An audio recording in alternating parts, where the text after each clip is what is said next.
Ladies and gentlemen, in true Tamil tradition, we begin with the Tamil Thai Varthu. May I request you to rise, please?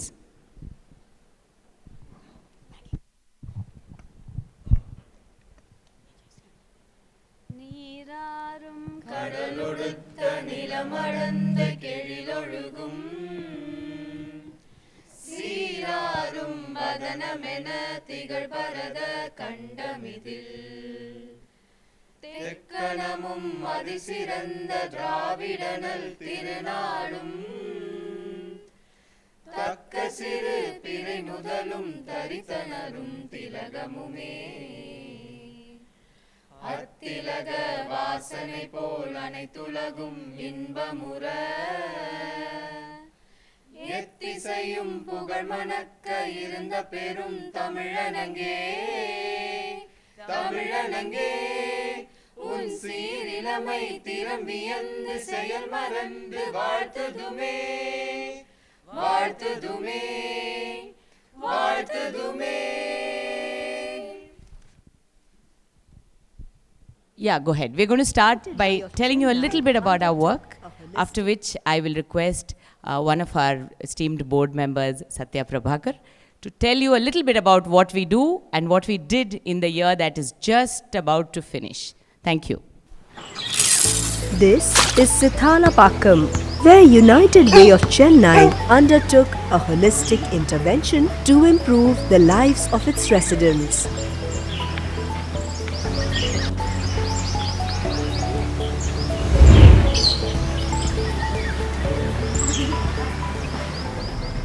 Communities across the world are facing an array of problems, and the situation is no different in India. We live in an uncertain world amidst issues such as climate change, food scarcity, and lack of access to quality healthcare and education. Availability of good medical facilities and modern schools is still a distant dream for millions of rural communities. Women, trans persons, differently abled persons, and indigenous communities continue to face discrimination. Millions of Indians lack viable livelihood opportunities, and our traditional sources of water, such as ponds and lakes, have been degraded. At United Way of Chennai, we believe that these problems can be solved. And to do this, we mobilize the caring power of communities through sustainable and impactful interventions. We work with unswerving mission focus, compassion, and integrity. We help design inclusive and equitable interventions in education, healthcare, livelihood, environment, and disaster response. We are part of the United Way World Network that is present in 7 states in India and 37 countries around the world. We work primarily in the states of Tamil Nadu, Puducherry, and Kerala. All our efforts are designed to create maximum impact on people's lives. And how do we do that? We provide scholarships and digital devices to children with disabilities and to those from economically disadvantaged backgrounds. We enable livelihood opportunities for the transgender community to integrate them in the mainstream workforce. We rejuvenate water bodies and generate awareness about their importance. We improve the lives of women and indigenous communities through better access to livelihood opportunities, healthcare, and education. We strive to make our schools and other infrastructure accessible for people with disabilities. In the 13 years since we were founded, we have reached 1 million lives. But it is the stories that matter more to us than the numbers. We are proud of every family that we helped pull through COVID, each child we supported through college, every differently abled person whose livelihood we enabled, and every water body we helped restore. All our programs have a need-based and bottom-up approach for sustainable long-term impact. We believe that the participation of community is crucial for successful implementation of our programs, and we have a network of over 3,000 individual and corporate volunteers who are ever ready to lend a hand. Our work would not be possible without the unstinting support of our donors, on-ground partners, government officials, a strong, committed team, and a supportive board. Because after all, we win when we live united. So, come join us in our mission. Together, we can make a difference, one community at a time.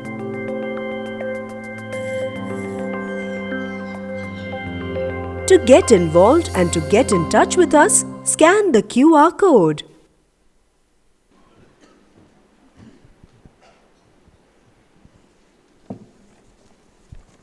Ladies and gentlemen, on behalf of the board of United Way Chennai and the team, it is my great honor and a distinct privilege to welcome you all to the flagship event of United Way Chennai, the Markets and Economy for this year 2023. The great poet Khalil Gibran said, "We give but little when we give of our possessions. It is when we give of ourselves that we truly give." United Way Chennai, especially in the last few years, has been a shining example of thousands of people who have given selflessly of themselves to serve the most underprivileged, underserved of the community that we all live in. Right? 35 major projects, 21 NGO implementation partners, 1,000 volunteers, 1.7 lakh people whose lives we have touched and positively affected. We thank them all for their selfless work. जैसे सहराओं में जो हौले से चले बाद ए नासिम, जैसे बीमार को बेवजह करार आ जाए. Right? It translates to like a cool breeze through a hot desert, they bring unexpected relief to those who are unwell. Right? So, mercy is twice blessed. It blesseth him that gives and him that taketh. Right? We thank 40 of our major donors who have given this money and countless individuals who have also donated and sponsored for this event also to make this possible. Without you all, nothing of this would be possible, right? So we thank all of the NGOs, volunteers, donors, and you all here in this hall who have agreed, who have taken the time out to come and be a part of this, what I call an Inqilab-e-Ulfat o Shafqat, which means that a revolution of love and kindness. Thank you all very much. It is a real pleasure for you all to be here. So, I'm here to report that your donations and your efforts have made a tremendous difference in the lives of so many people. Please allow me to give a few examples. So, United Way Chennai is focused on 4 things. One is education, healthcare, livelihoods, and environment. In education, our work included just last year alone, we provided infrastructure for schools and Anganwadis. We introduced middle schoolers to STEM education. We set up libraries. We introduced children to the joy of learning and reading, right? People get paid in proportion to the value they bring to the marketplace. And the value they bring to the marketplace depends on the skills they add, and the skills is what we are focused on developing in the communities where we serve. The other one is healthcare. We have conducted medical camps in several locations, focusing on eye care, cancer detection, and prevention of malnutrition. We have enabled the donation of fully fitted cancer detection centers for Nellai Cancer Center. We screened women in districts as far away as Tirunelveli, Thoothukudi, and Tenkasi and Kanyakumari. We conducted classes for young children for them to understand, young girls, for them to understand menstruation and the changes in their body that come with it, and nudge them to adopt good hygiene. In environment, we have done rain harvesting programs for over 10 government schools, and we help rejuvenate community water bodies, and we have put over 2 kilometers of non-electrified fence to protect elephants in the Kaveri North Wildlife Sanctuary in the Krishnagiri district. But it is our work in livelihoods with a focus on diversity and inclusion that we are most proud of and excited to share with you today. In Tirunelveli, we began with one center employing 60 women to make baskets out of banana fiber. And this banana fiber, which is available in plenty in the Tirunelveli district, and we have a firm commitment from an exporter and to buy all the baskets, and now there are more than 200 women who are gainfully employed and financially stable. In Chennai and the surrounding areas of Red Hills and Minjur and Kelambakam, and this year alone, United Way Chennai will be setting up 38 bunk shops for people with disabilities, and several of them are in milk parlors, and these are set up at the designated high traffic areas so that they are assured of business. Right? In Kolattur, the team has helped set up Tamil Nadu's third and Chennai's first restaurant run entirely by transgender persons, which are about 5 trans men and 5 trans women. They're in charge of everything from planning to procuring to accounting, catering, everything that they do. And the kitchen is doing well, and we're completing a second one. Here the hope will be that we'll start off several more initiatives that not only provide livelihood, but also the dignity that goes along with that. Right? We had received a grant, a generous grant of about 1 crore from United Way Worldwide for the purposes of helping families who have been directly affected by COVID. And we have given over 100 scholarships to children who lost their parents to COVID. And we have helped over 128 people, mostly widowed women who lost their husbands to COVID, right? And the testimonials and the messages from these people who have benefited from this program are truly heartrending, right? So there is more that we can do, there's more we can spend all night here. So I will end here in terms of summarizing what we have done. And I find myself to be particularly fortunate to be a part of not only the board, but the team and all the NGOs that work with it. It is truly an amazing effort, tireless effort. And I also want to thank you, all of you who have supported us through this event here and work with, the funds raised through this event gives us greater flexibility to try out newer initiatives that are to help with unsung organizations and work on critical programs. And once again, United Way Chennai thanks its donors, its NGO implementation partners, its contributors, the team, and various governmental organizations that lend us enormous support in executing these things, right? On behalf of my chairman, Mr. Alagappan, and my fellow board members, and our ever-smiling and hard-working executive director, Ms. Meenakshi, I hope you all enjoyed I welcome you again, and I hope you enjoyed the discussions today, followed by drinks and dinner. Bahut shukriya, ramba nandri. Thank you all very much. Thank you.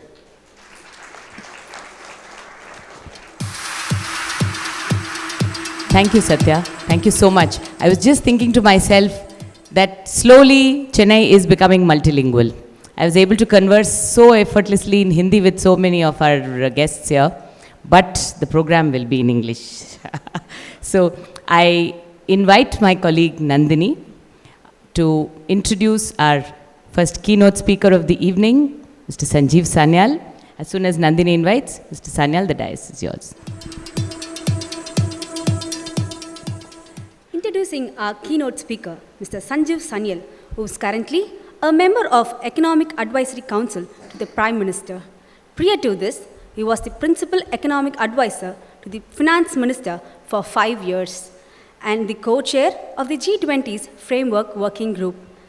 Before joining the government, he spent over 2 decades in financial markets and was a global strategist and a managing director at Deutsche Bank. Mr. Sanyal is an alumnus of Sri Ram College of Commerce, Delhi, and attended Oxford University as a Rhodes Scholar. He was awarded the Eisenhower Fellowship in 2007 for his work on urban dynamics. In 2010, he was named a young global leader by the World Economic Forum in Davos. Mr. Sanjeev is an author of several best-selling books, including Land of the Seven Rivers, The Ocean of the Chan, and most recently, Revolutionaries. He has also published over 200 articles and columns in leading publications. Thank you, Mr. Sanjeev Sanyal, for accepting our invitation. We take immense pleasure to inviting you to speak to our guests on the topic, India, a reform agenda for 2047. Thank you.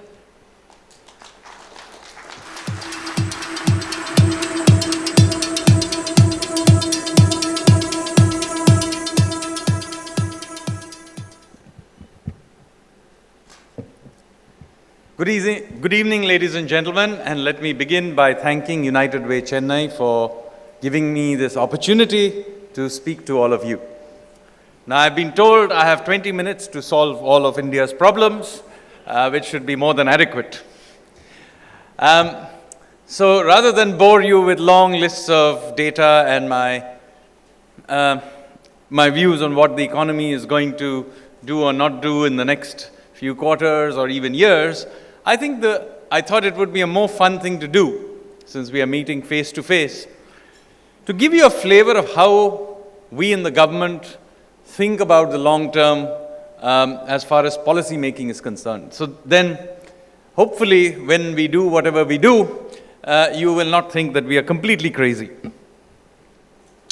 And I think that bears, by now, you would have caught on to the fact that the economic policy team that has run India's economic policy in recent years has a bit of a mind of its own. We don't very often follow the prescriptions that are very often told to us by the sundry global experts, but are likely to chart our own course. But hopefully in the next 19 minutes, I shall convince you that there is some sort of thought behind the madness. Now, the first thing I want to make adequately clear to you is that we are unapologetic supply-siders. What do I mean by this? We essentially believe in an India that is driven by risk-taking, innovation, and creative destruction. Now, this is an article of faith that informs a great deal of the kind of economics that we have done in the last few years. Go back and look at all the reforms we have done. They all fit into this general category. Combine that with a hawk's eye on maintaining macroeconomic stability. So, macroeconomic stability, one part of what we want to do. Second, maintaining the creative destruction, innovation, risk-taking part of the economy.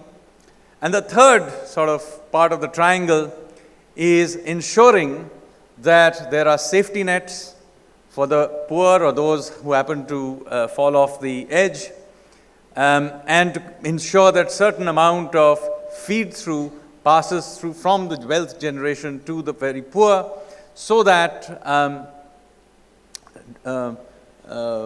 absolute poverty is being targeted. Now, all of these are important parts of the triangle that informs the way we think about things. So now let's go back and look at the way we have done policies in the last several years. Among the important policies that we put together, one of the most important was inflation targeting. Why inflation targeting? Because it's one way of ensuring that India's macroeconomic anchor is solid. India used to be historically not an Argentina-type high inflation country, but we used to be a country where inflation used to be in the 8 to 12% range routinely. Sometimes it would be a little bit above or a little bit below that, but by and large, that was where our inflation used to be. Since we introduced the inflation targeting framework about 7 years ago, our inflation has by and large been within the 2 to 6% range that is there, given as mandate to the Monetary Policy Committee. And we have managed to maintain that broadly, even during the last 1 year where inflation spiked up. We did go beyond that band for shortly, but even then, we did well enough that our inflation was well below that of pretty much the rest of the world, including developed countries. So this particular thing has worked. At the same time, we put in place the Insolvency and Bankruptcy Code. We were not afraid to allow very large companies to go through that insolvency process. This includes, incidentally, Jet Airways, which in the middle of COVID went bankrupt. Many dire consequences were predicted, but we went through the process, and the civil aviation sector is in rude health as a result of that. So again, we continue to be very much driven by the idea that there should be continuous churn, continuous creative destruction. Third, we did GST. Yes, when we introduced GST, and there was a lot of friction along the way, it was not unexpected. But what did we do as a result of that? Essentially, India ended up signing a free trade agreement to itself. And so for the first time, we now have a proper integrated common market for the country itself. And on the final end of the triangle, we have tried quite aggressively to try and deal with absolute poverty without getting bogged down in the rhetoric of inequality and envy. So effort has been made to make sure that every household has a toilet, that gas services are provided to the poor, that they have identity, they have bank accounts, and during the period of COVID, we also ensured the safety net in terms of providing 800 million people access to food. And of course, during that period, the business community also faced a lot of trouble. We essentially bankrolled the MSME sector through using, again, safety net in the form of liquidity and a blanket guarantee. Now notice in all of this, we are not spoon-feeding the system. When we say a safety net, this is not about creating entitlements. This is about creating safety nets. This is about creating capacities at the bottom of the pyramid so that they can climb up the steps on their own, ultimately. And this continues to be the basic thinking process that informs us as we go into the future. We continue to be a country that will maintain macroeconomic stability. For example, at this point in time, let me say, if you just went from our supply side thinking, then our economy actually right now is capable of growing at as much as 8, maybe even 9%. So why is it that we are tightening monetary policy here in India to try and restrain it? Because our view is this is not a good time to try and accelerate growth beyond what the rest of the world can deal with. We can grow faster than the 6-7% range that we are in right now, but we would not be able to export to the rest of the world to be able to counterbalance the imports we would get if we were growing faster than this.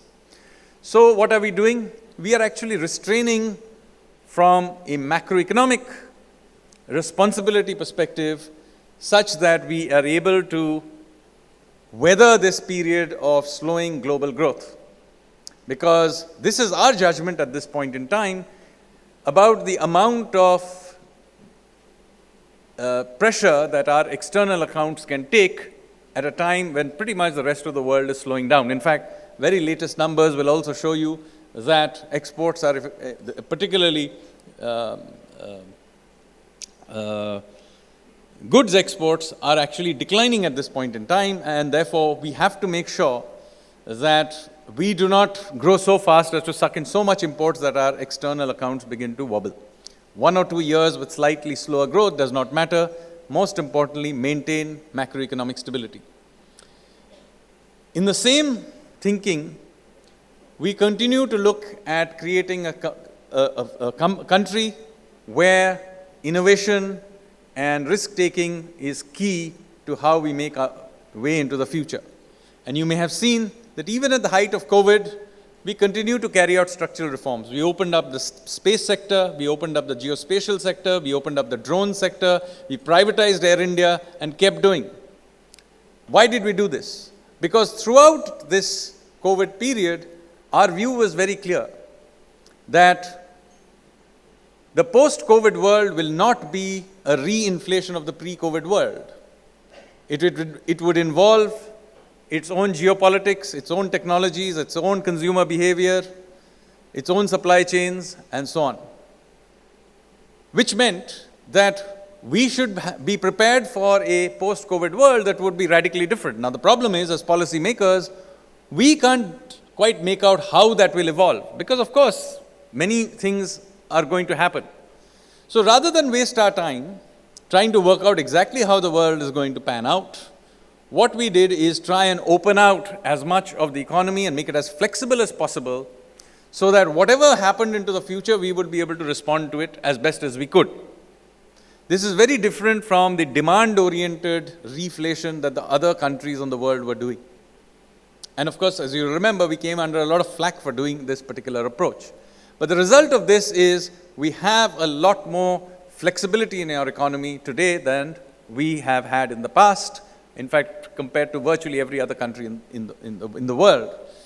And this means that at times we did things that were politically difficult. For example, we tried to do farm reforms. I think as an economist, I still stand by the idea that it was the right thing to do. It may not have been politically palatable, but farm reforms from an economic perspective were the correct thing to do. Having flexibility in our agricultural sector is also necessary. Nonetheless, we have to move on. So what about the next 30 years? I now have about 10 minutes to go, so I shall now turn to what I think should be what we should look forward to. Now, we have gone through 3 decades of reforms. In these 3 decades of reforms, what have we really tried to do? Essentially, what we have tried to do is to withdraw the Indian state from the things it should not do. That is why in the last 3 decades, when we said reforms and we said liberalization, we more or less meant the same thing. Now, the next 30 years has got to be, having hopefully liberated the private sector adequately to do its own thing. I'm sure there's more to do, but by and large, I think the point has been made. We now need to turn to get the Indian state to do the things it should do. So what is it that the Indian state needs to do? Well, the Indian state needs to deliver basic urban services, for example. The Indian state needs to deliver justice. So there are certain sets of reforms that we need to now do, which are critical for getting the Indian state to do this delivery. So let me give you a couple of examples as illustration. So far, the administrative system that we have today and what we had 30 years ago is more or less the same. Progress has by and large been made by reducing the power of the administrative system to interfere with your lives, whether it's in your business life or in your personal life. So it's the same administrative system. But where did this administrative system come from? The bureaucracy essentially was created during the colonial period with a view essentially to control a largely hostile population. Therefore, the purpose of the bureaucracy was essentially control. Now, in 1947, we became free. It should have been the case that after independence, we should have changed the nature of our administration, but we didn't, because we decided for a variety of reasons to adopt a socialist model of growth. We in fact eulogized the Ashokan state, which is also a very interventionist state. And as a result of which we not only maintained but enhanced the powers of our bureaucracy. Now, after 1991, progress was made by withdrawing some of those powers. But no effort was made to effectively get the bureaucracy to think of itself as a service delivery mechanism. What we now need to do over the next 3 decades is to get the administration, the bureaucracy, to think of itself as a public service. And that requires a lot of reform. It's a long discussion, of course, but I want you to say that this has got to be an important area, and one way to start this is to at least have a widespread public debate on the matter. The second big area that we need to reform over the next 30 years has got to be our judicial system. We cannot be a developed society based on markets and contracts if there is no contract enforcement on time, where large parts of our jail system are stuck with under trials whose cases go on forever, far beyond what their original crime is supposed to have been.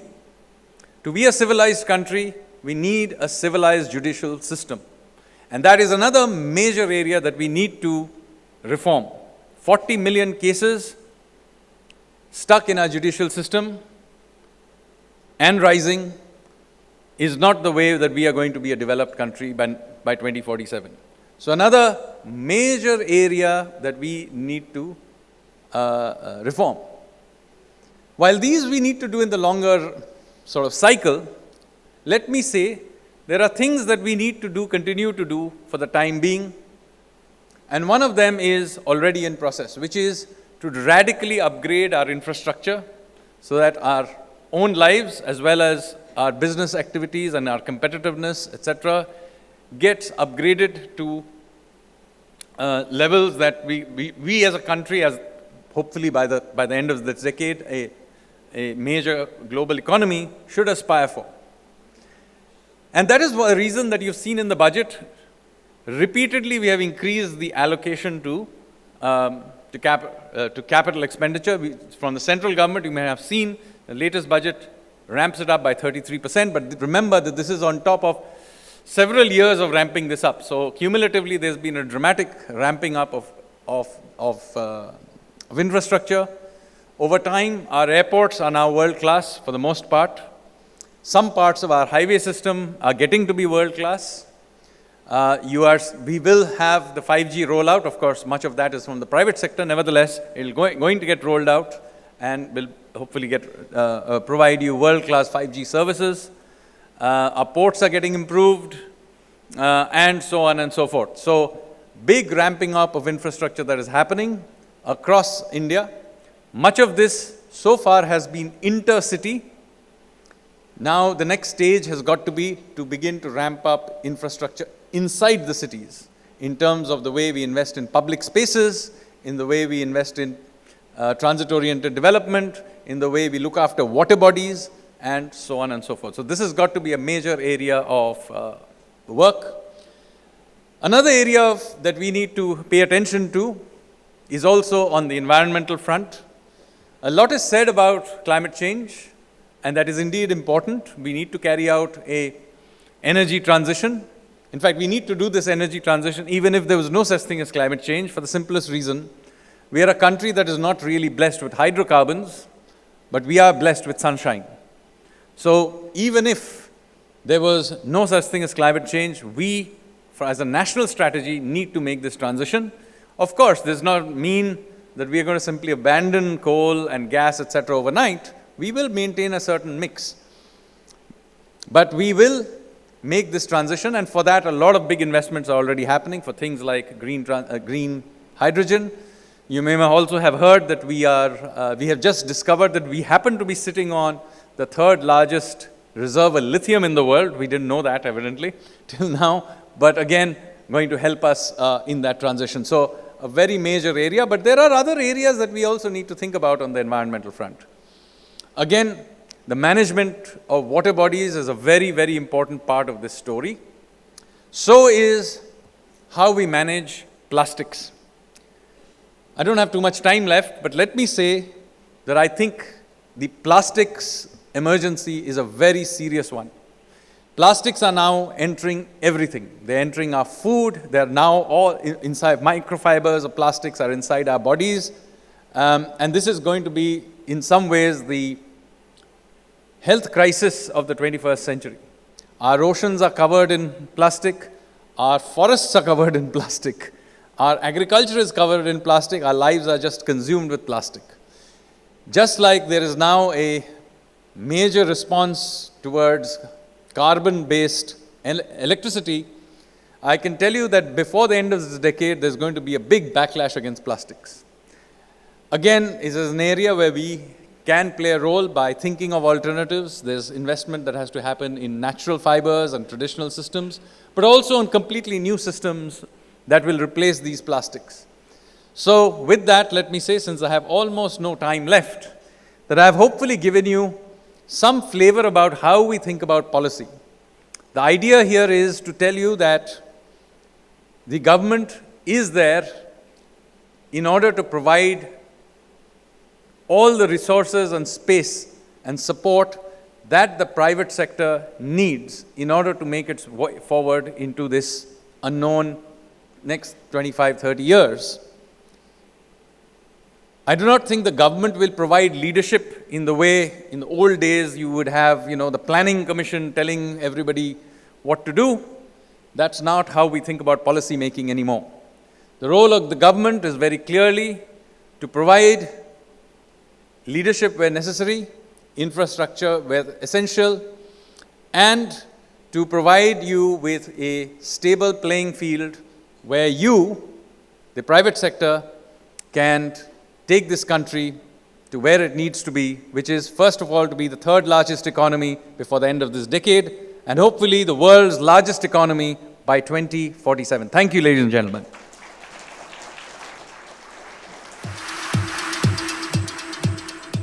Should I just come down or sit down? Maybe.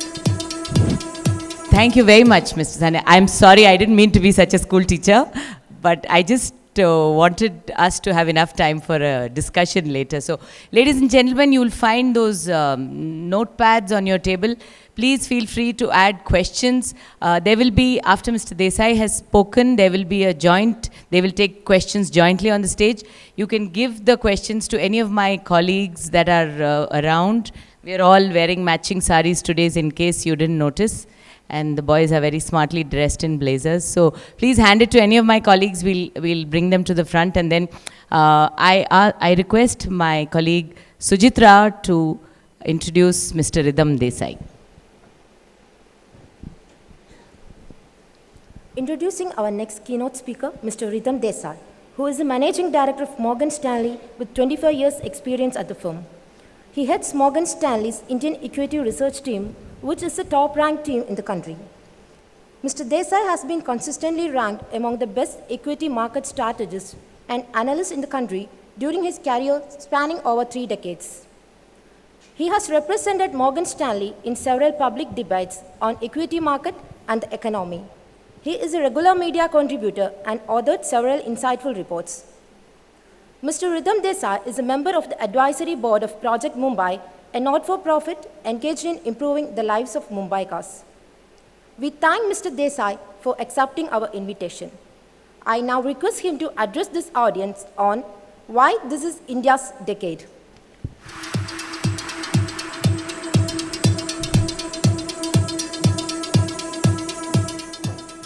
Thank you very much. Thank you, United Way, for inviting me to this prestigious event. Sanjeev has put the pressure right back on me. Since he observed his 20-minute limit, I guess I have to do the same. So I'm going to talk about a recent report that we wrote, which is titled, Why This is India's Decade. So, when the global team of Morgan Stanley's research department examined the world at large, it identified 4 mega trends that will grip the world over the next couple of decades, maybe even longer. The first one is demographics. The world is aging rapidly. In China's population will decline this year. Europe is also aging. Japan is already old. It looks like a serious crisis. In fact, Elon Musk may just be right when he says population is a bigger problem for this world than climate change. Because when populations decline, it creates a demand problem. It creates lots of other issues. The second is deglobalization. So I think this started happening about 10 years ago. trends have accelerated over the last 5 years. It's a very different world that we're looking at from where we've all been over the last 4 or 5 decades. Most of us have experienced intense globalization, free trade, exchange of services and products. Some of these things are likely to come to a grinding halt over the next few years. The third is decarbonization, which is the world is committed to invest for a better climate. And this is going to be very disruptive. We estimate, or I should say guesstimate, that the world will have to make an investment of US $70 trillion to overcome the climate change problem, to make sure that global temperatures don't rise by more than 2 degrees by the end of this century. And the fourth mega trend that we are looking at is in digitalization. Every business is investing for a digital economy. And in many parts, this is going to disrupt a lot of existing businesses. For the bare minimum, it's going to involve a lot of investments. And when we looked around the world, what we found is that most countries are going to lose on 1, 2, 3, or all 4 trends. China, for example, is aging. It is a loser on deglobalization. It's a likely loser on decarbonization. The only large country in the world that we found as a likely beneficiary of all 4 trends happens to be India. So India seems to be on the throes of benefiting. And we've called India as the quintessential self-help story. India is helping itself actually gain. It is gaining very rapidly in the world order, and it is also gaining very rapidly in terms of benefiting from these trends. So Sanjeev has already spoken about some of the things that the government has done, but what we have identified is that there are 3 pillars on which this India story is resting on. And all of them are because of work that we are doing as a country. We're not relying on the rest of the world to make us a better place. The first pillar is offshoring. So increasingly we find that India is becoming the office and the factory to the world. Now we have been selling services to the world for over 20 years. The Y2K event was a seminal event for India's software services industry. During COVID, and as grim as COVID was, there was a silver lining to it, because what it meant was that the typical CEO of multinational companies started to see that it was not so bad when people work from home. And now if they're working from home, it's a lot better that they work from Mumbai than from New York. It's a lot cheaper. So suddenly a lot of work got transferred to India during COVID. We estimate almost 1 million Indians were employed by multinational firms to sell services or to transfer services abroad. We think this trend will accelerate going into the next several years. Roughly speaking, our software and other services exports stand at about US $180 billion. We think that number could be upwards of $500 billion, $500 billion by the end of this decade. And the number of people that are employed may more than double over this time frame. So it's a mega trend that is coming to India's favor. This we were already doing in some part, so it should not surprise us. What has changed in the last few years, and I think it is sourced largely in government policy, is that India is becoming a factory to the world. So the irony of our economic reform program, which started in 1991, is it was targeted at the industrial sector. It was targeted at liberating the industrial sector from the heavy controls that were imposed in the preceding years by government. You know, for example, if you take steel, the government decided what price you could sell the steel at, how much you could make, where you could make it, and to whom you could sell it. So all of that was dismantled between 91 and 95. But the industrial sector's share in the economy actually did not go up. In fact, in many years, it's actually declined. And if you look back on India going to 1950, in 1950, I think about 2/3 of India's economy was agriculture, about 15% was services, 20% was industry. Come back to 2022, well, services and agriculture swapped places, industry remained about the same. And essentially, we're the only country in the history of the world that jumped straight from agriculture to services and never saw real industrialization. That we think is about to change. So, you dovetail the Prime Minister's Atmanirbhar Bharat program with what is happening in the world, which is moving to a multipolar, situation where China is no longer going to be the center of global production, and the US may no longer be the center of global consumption. India stands to gain from massive investments in factories. So we think that the manufacturing economy, which is currently about $450 billion, will go to over $1.5 trillion over the next 10 years. India is essentially set to become the factory to the world. And you talk to multinational companies, and in the last 2 months I've spoken to several of them who are all looking to set up shop in India, and you'll realize that they are very serious for 3 reasons. One is because there is legal pressure. There's going to be legislation, especially in the US, which will prevent US companies from investing incrementally into China. There is pressure because there's slowdown in growth happening in the world, and India's consumer is probably the only place where there's growth. So for example, you look at the large mobile phone companies in the world, incrementally, India will be consuming a lot of those phones, and it will be the key driver to their global sales volume. And the third is their supportive government policy, which is incentivizing their move to come to India. So there's a lot set up here for India to become the factory to the world. So that's the first pillar. The second pillar to the India story is our idiosyncratic efforts in digitalization. It's a very unique thing. And when I talk to investors outside India, when I talk to companies outside India, I dare say they do not understand what India has achieved in the last few years via the India stack. So the idea dates back about 12 years when Aadhaar was founded, but really nothing happened till 2014. And it was only in 2014 that the whole Aadhaar program actually gained momentum. It was combined with Jan Dhan, which was to create financial inclusion, and that formed the foundation of the India stack. Now, as you know, I mean, everybody's familiar with the Unified Payments Interface. India is less than 4% of the world economy, but today accounts for 40% of all digital payments in the world. And that's how good UPI is. It's the best technology in the world to actually do payments. And it is free. It is actually a public utility. It's not owned by the private sector. And this is an incredible achievement for a poor country like India. Now, we already got Aadhaar. On top of it, we have got eKYC. On top of it, we have got cloud storage in the form of DigiLocker. In fact, I think DigiLocker is an embarrassment to the world because we have all our government IDs on the phone, which very few countries actually can claim to have. Then we built, the payments interface, which the government has used to do direct benefits transfer. In the last, I think, 6 or 7 years, we have transferred $300 billion to intended beneficiaries. Go back to this previous system.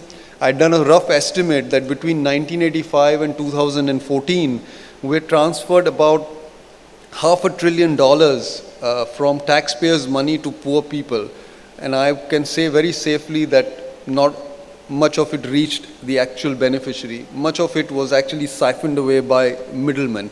That is all changed because of Aadhaar-enabled payment system. We have the Bharat Bill payment system, we have GST, we have income tax, we have a whole lot of payments which are now actually sitting on the India stack.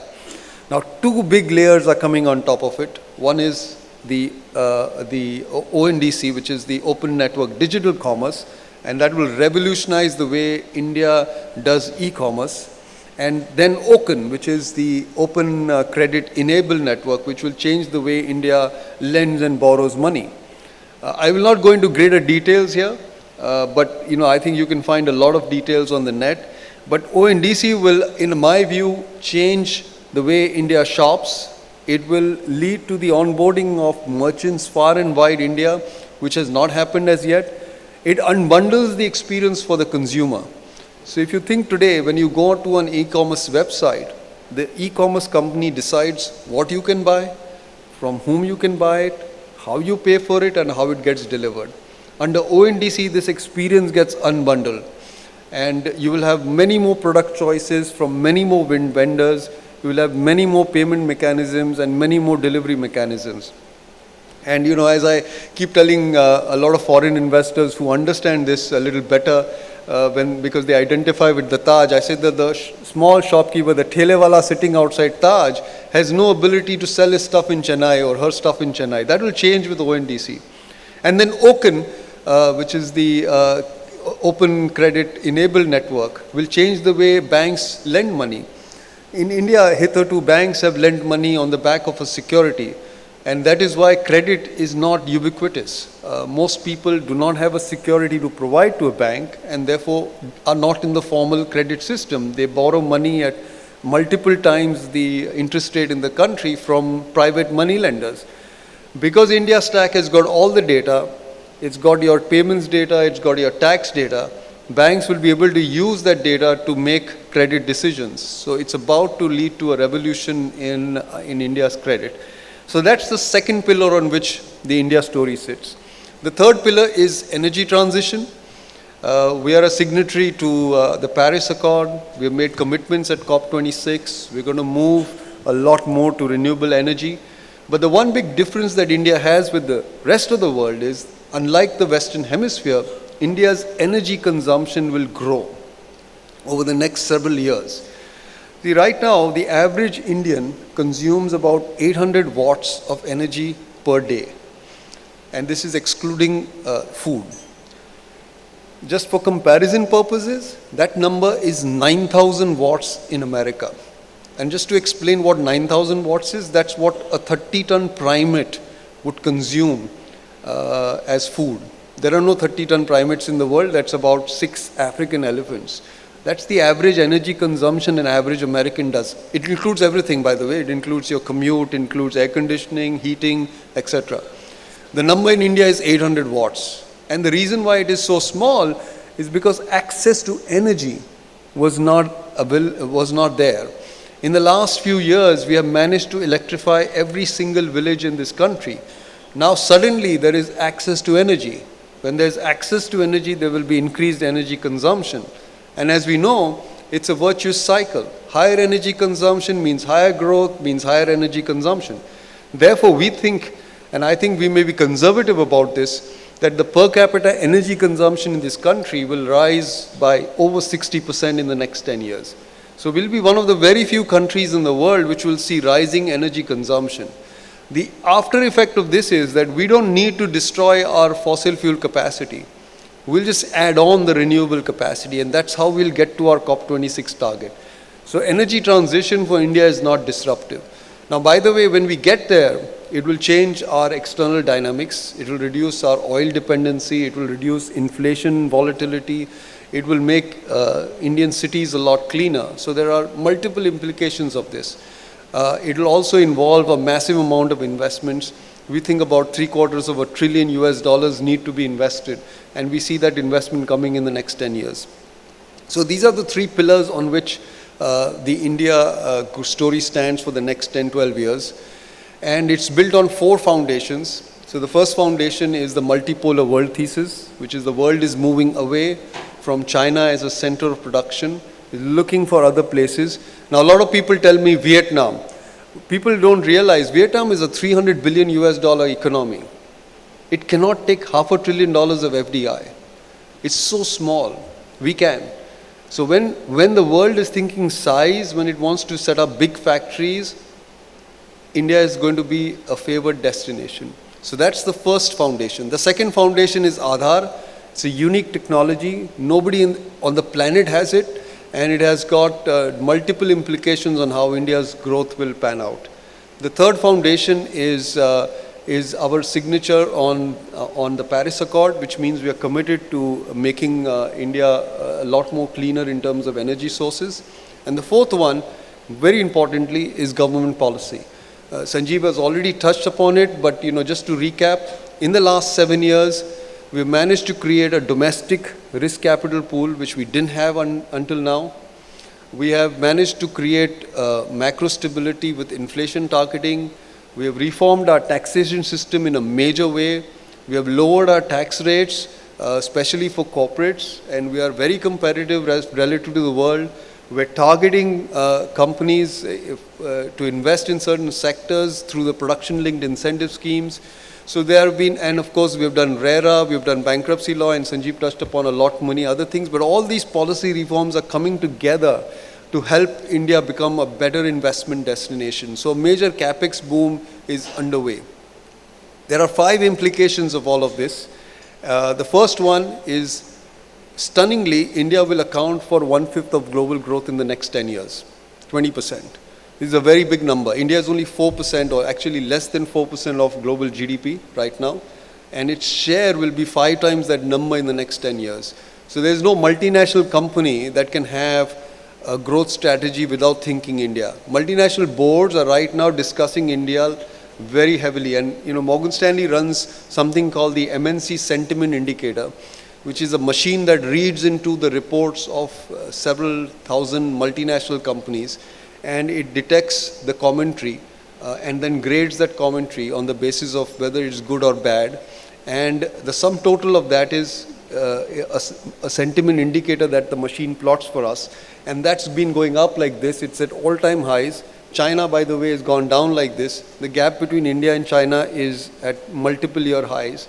In the past, we have seen when China's index was going up about 10 years ago, it led to a big increase in FDI. So a similar thing is likely to happen in India over the next 10 years. The third thing, the second big conclusion is India's GDP, we think, will probably reach the near $8 trillion mark in 10 years. The third thing for a lot of equity market investors here is that India will probably become a $10 trillion market cap. And by the way, India has already been amongst the best performing stock market in the world over 5, 10, 15, 20, 25 years in US dollar terms. And we think it will probably continue to be amongst the best over the next 10 years. The fourth is credit to GDP, which is currently only 57% in the private sector. China is at 225, the US is at 180, most of Europe is at 200. We think goes to about 100% in the next 10 years. So a lot of credit growth.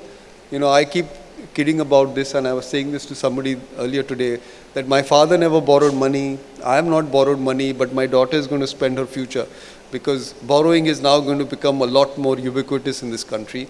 It also accelerates growth, and of course 100% is still not a dangerous number, but at some point in time it will become a very large number, and then things will become a little messy, but I think it will be beyond our lifetimes. And the fifth and the final and most important conclusion is the income pyramid in India, which is like this, which is a lot of poor people sitting here, very few rich people, is becoming like this as you go forward into the next 10 years. So the bottom layer is shrinking. A lot of them move to the middle, and in fact the top layer is where a lot of multinational companies are getting very excited.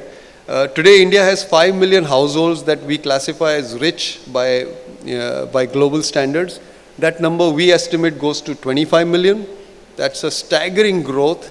20 million new households that can buy luxury products. Nowhere on the planet is that type of growth available for any multinational company or domestic company. The number of middle-class households in India, which is about 60 million today, goes to 150 million. So very major increase. By the way, we are estimating per capita income for India to go from $2,000 to $5,000.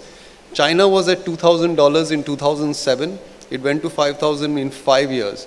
We're not being that optimistic, so maybe we are being conservative, but I think we'll get there, in time. So it looks like a very bright future for India, and I'm very excited. I keep pinching myself every morning just to make sure that I'm not fooling myself, but I get excited. I was in Chennai today meeting a lot of companies, and I'm even more excited. So yeah, let me stop here, and I think I'm there. Time's up. Thank you very much, very much. I have to say our guests are doing wonderfully on time. I am so proud. Thank you so much. Mr. Sanyal, may I request you to join Ridham on stage? This is amazing. As a school teacher, I am thrilled. I have like 10 questions in my hand already. What am I going to do? But pardon me if we don't have the time for all the questions. I am very happy to share that I know both our speakers are staying with us for dinner. So some of the questions that I don't get to ask, please do come up to them during dinner and ask them. I have a question here for Mr. Sanyal. It says, what is your view on MNREGA? Is it taxpayer money down the drain? So, as I said, MNREGA was essentially set up as two things it was expected to do. One was that it was a way of, as a demand-driven safety net. And two, it was seen as a way to mobilize people to carry out various kinds of activities on the ground that, mobilizing people to clean up village ponds and things like that. Now, it is the case that historically a lot of the money was simply wasted, siphoned off and so on. But two or three things can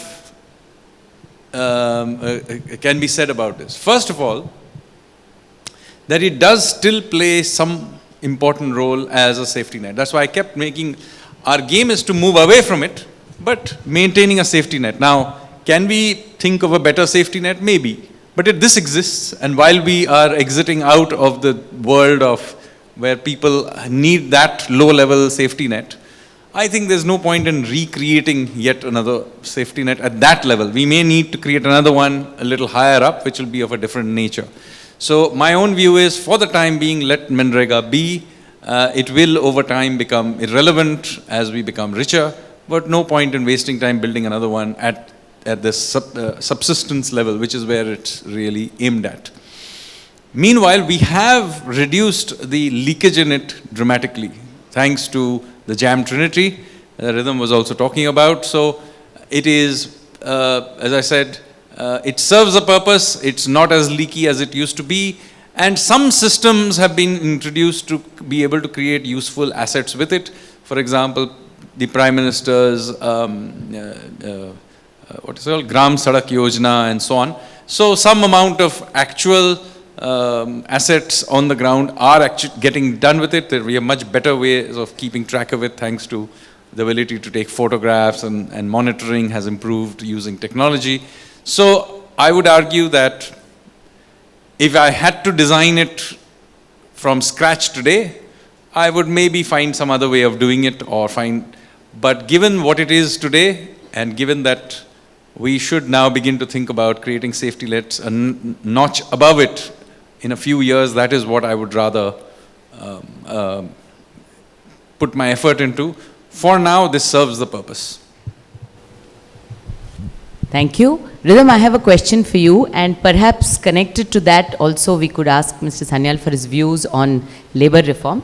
The question here is, without a single, you said we would soon become a manufacturing hub, but without a single large global brand emerging from India, do you think we'll become just another manufacturing hub for brands from other parts of the world? No, it will happen actually. I don't think we should use history as a guide. After all, we are just $2,200 per capita income. China has been supplying to the world for 2 decades now. China has not created any major brand until recently. And even those brands, I think, are not really big. So brand creation is very different. It's a different ball game. I think a few Indian companies will rise to the occasion, and we will build a few global brands along the way. But right now, the focus will be to capture market share, trade with the world, because remember, when you want to come out of poverty, you need to trade with rich people. You need to improve your terms of trade. And we haven't actually done that over the past 30 years.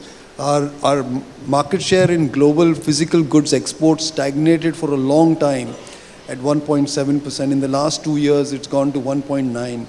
Our services export share has jumped 60 basis points. It's now at 4.3. So we're making inroads. I think when these numbers become a little larger, we think they'll double in the next 10 years. I think that's the time when we'll have the scale to go into, brand building. And your thoughts on reform in both of you? I mean, in terms of how do you think just thoughts on how will reform actually take place, given the challenges that we've had in labor reform in the past? Yeah, so this is actually a very tricky subject because the people who wrote our constitution in their wisdom decided that critical factors of production would be state subjects. So land, labor, electricity, farm are state subjects in this country, and it's not for lack of effort from the central government that we are not able to make these reforms because, like GST, and when I talk to American investors, I say, try getting your 50 states to give up taxation of products and services forever. That's what GST did, right? It's not easy because you have to get 30 states on board. So I think we'll get there, but it will take its time. Sanjeev briefly touched upon farm laws. It wasn't lack of effort. I think the farm law was drafted extremely well, but we couldn't get the states on board. But as time passes, I think more and more people will agree, and then I think you'll get a consensus. But that's the structure of our constitution. We're limited by that. On the same topic. On getting, sorry, which reforms? For us to get to that level of factory. So yes, it is, as he said, and I also said in my talk, that there are large numbers of things that the states need to do. And I think in some ways, the states need to get on with it and do it. I mean, it's one thing to try and do it from top down, but many of these things are not only in the constitution in the state list, they're actually better done at the state level as well. And that is somewhere where competition between states will matter. And let's face it, it's not the case that this does not happen. You saw, for example, you're now watching, in fact, Uttar Pradesh, which has historically been known to be, not caring about foreign investment and private sector and so on, in just the last few years has been out there attracting very large investments into Noida and even into some of the cities of the interior. So as infrastructure improves, as the the political competition between different states grows, I think some sort of a competitive federalism is developing.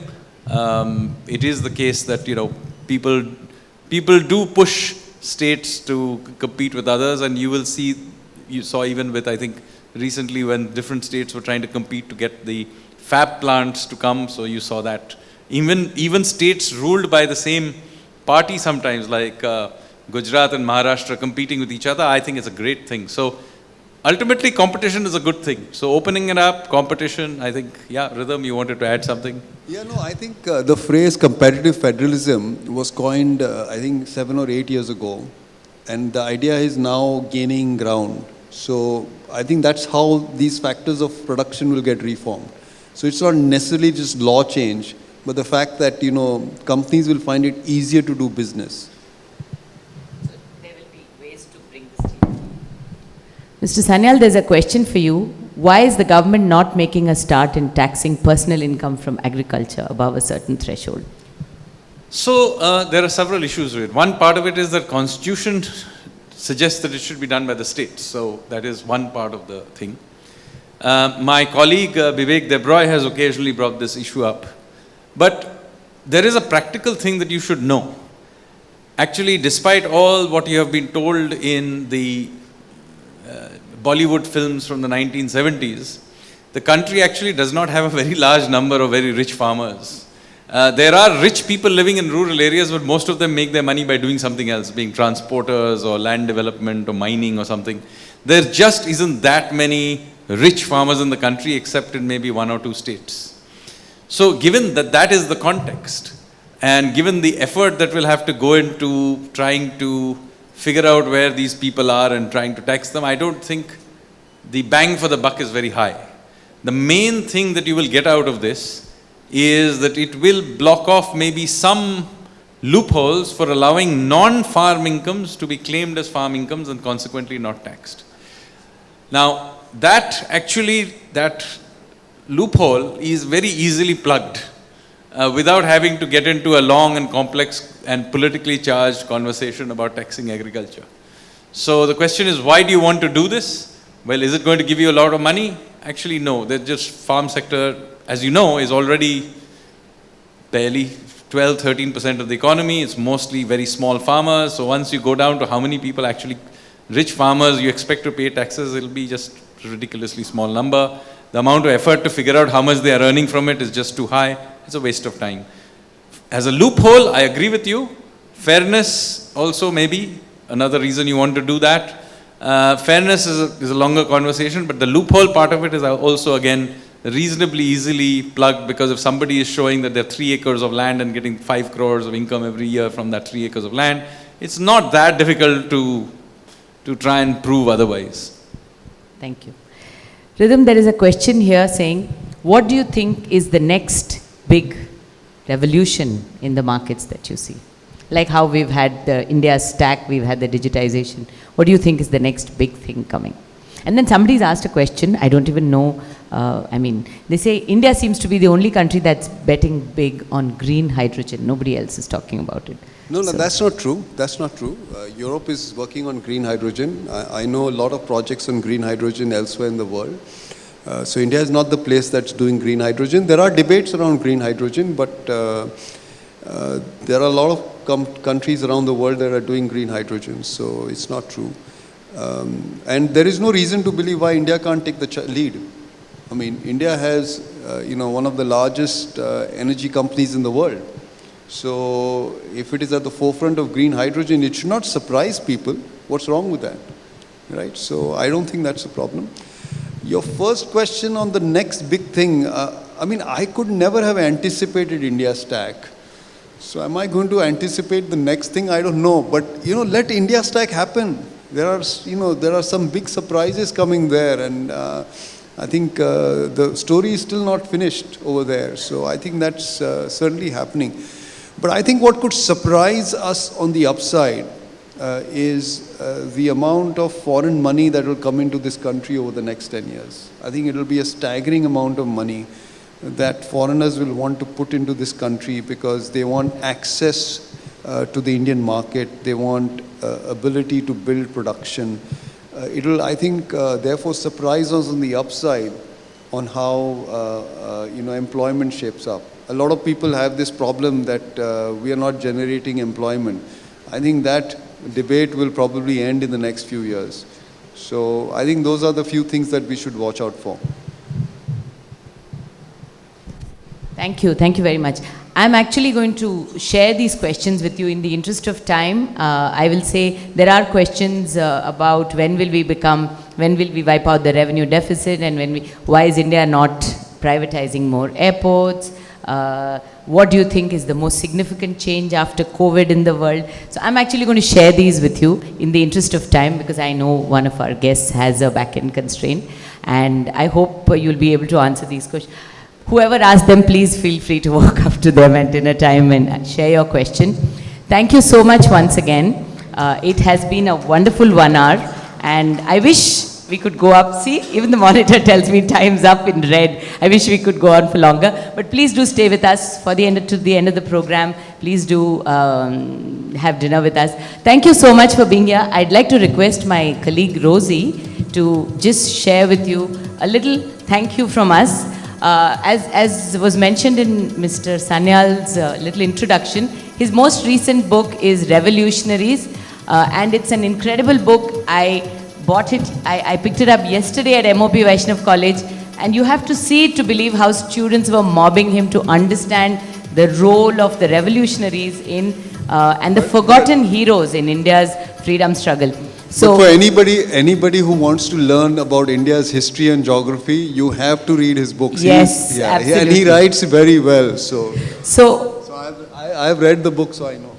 You've already read Revolutionaries? No. Okay, so we have a copy of Revolutionaries for you. And for the others, we also have... I knew I was going to get a free copy. I am so predictable, I am sorry. But we also have a copy of a biography of Chennai for you, written by a well-known historian of Chennai. We hope you'll enjoy the book.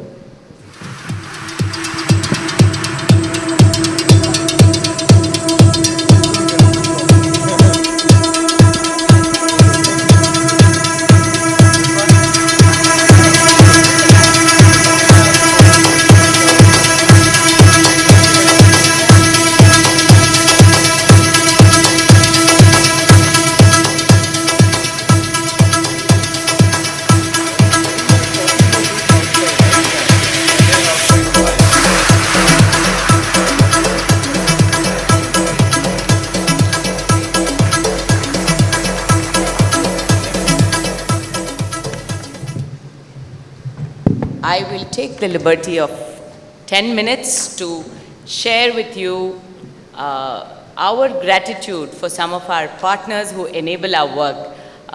We could never do this by ourselves. It would have to be with the support of, like we showed you in our video, it's our donors, it's our implementation partners, it's government officials, and it's people who volunteer of their time and their effort. So I'm going to request our chairman, Mr. Alagappan, to please join me on stage.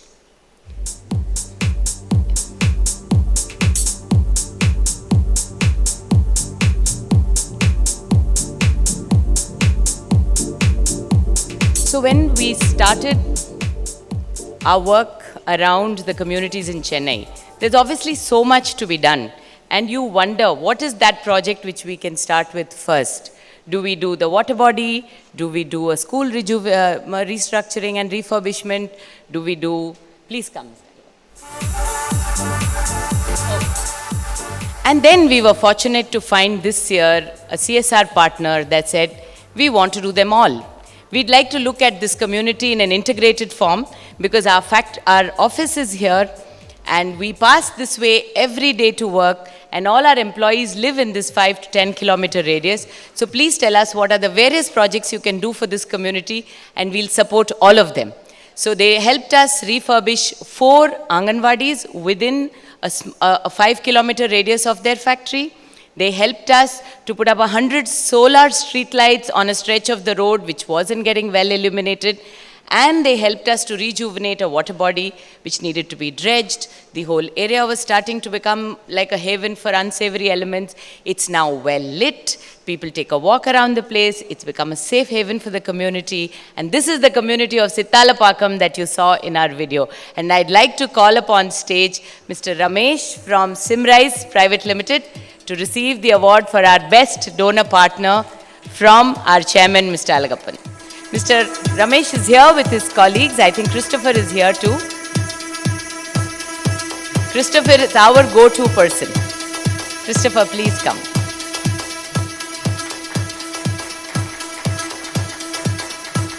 Thank you very much. We value your support. We value the...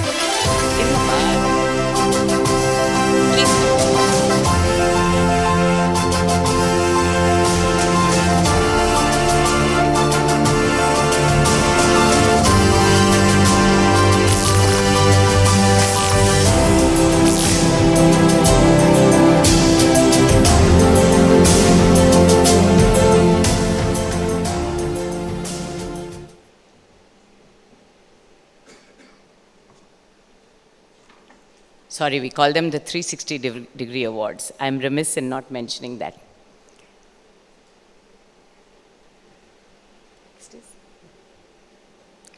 And then, when we get down to the community, it is those who help us implement these awards that we really bank on. And there is, in some of our partners, there is an incredible tradition. And the partner that I'm talking about today is known for their punctuality, for the incredible work ethic and the exceptional quality of every single training program that you run in the community. The girls who come to watch these programs enjoy them. They don't feel abashed that they're talking about a topic as sensitive as menstrual hygiene and what's happening to their bodies, going back to talk to mothers about it. So I owe a big thanks. My team wants to thank United Way of Chennai Trust for their wonderful work in working with young women in schools and colleges. And I'd like to invite Komala from United Way of Chennai Trust to please receive the award for the best NGO partner from our chairman.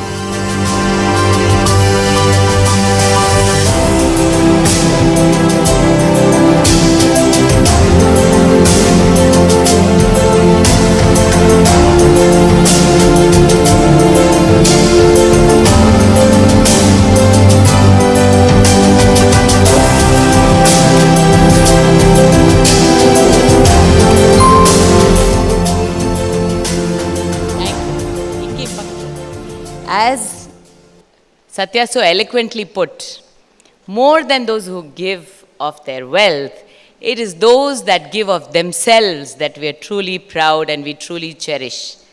And this year, our most incredibly cooperative, incredibly consistent volunteering partner has been AGS Health.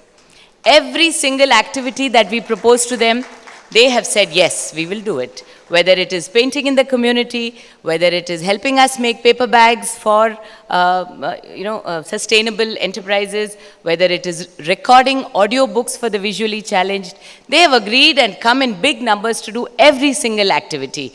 I would like to request Shakti from AGS Health to please come forward and receive this award from the chairman.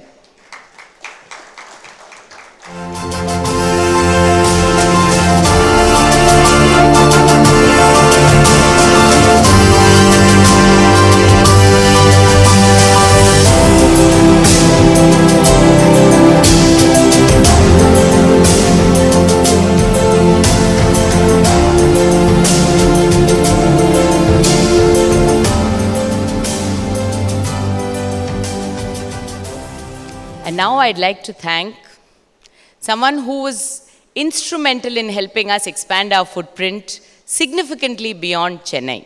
We've been wanting to go into the districts. We've been wondering where should we start.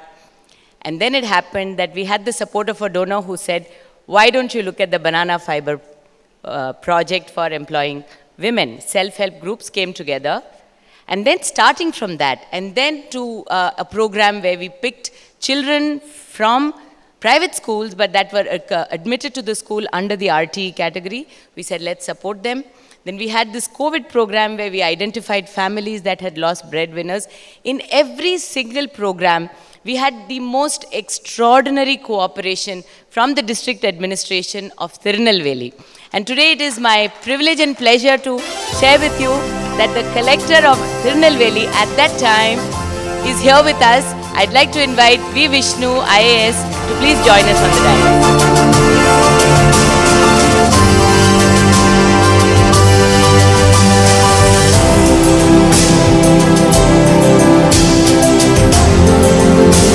We decided on this award on the last day of January, and the transfer orders came on 3rd of February.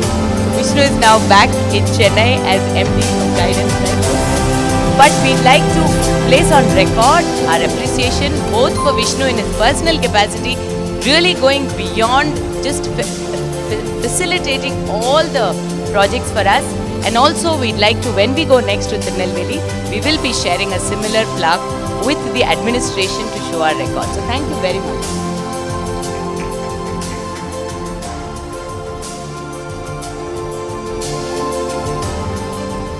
Our last award is called the Know My Ability Award.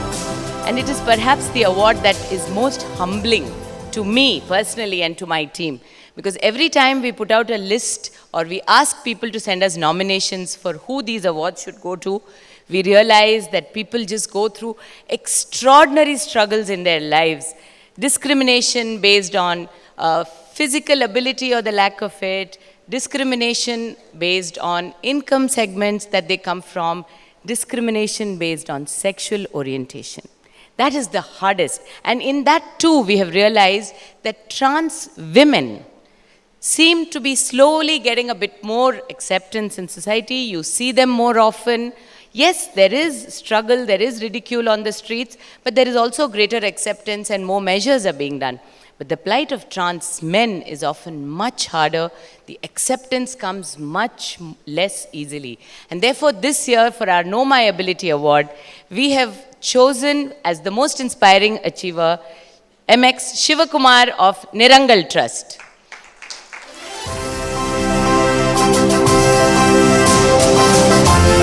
His personal journey is very, very inspiring. He has not allowed any obstacles to stop him. He is a foremost advocate for the rights of the trans men community.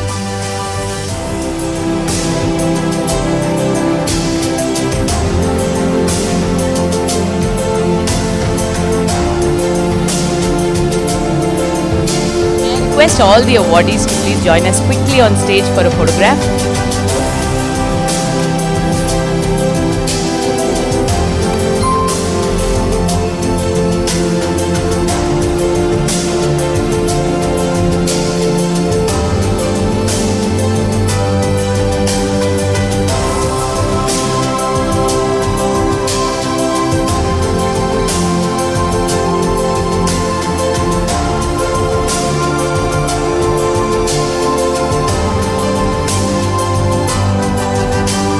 Let's give them a big round of applause.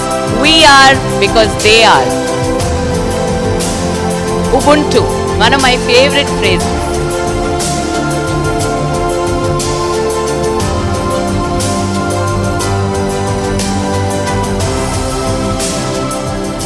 And that brings me to the second and very interesting segment of our program. I request my colleagues Margaret and Gabriel to take over the introduction of the speakers for the panel discussion.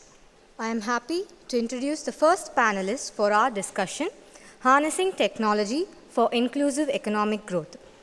Osama Manzar is the founder and director of Digital Empowerment Foundation, an organization he founded in 2002 with the mission of eradicating information poverty from India and the Global South using digital tools.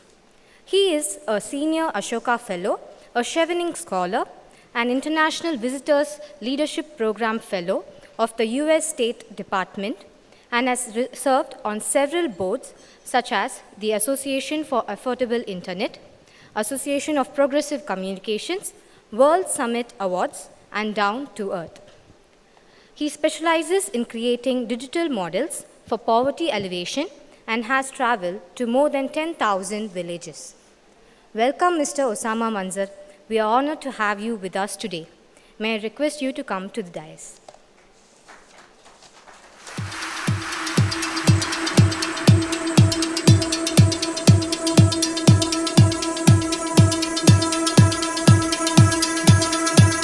Our second panelist, Meena Ganesh, is the co-founder and chairperson of Portia Medical, India's leading home healthcare company.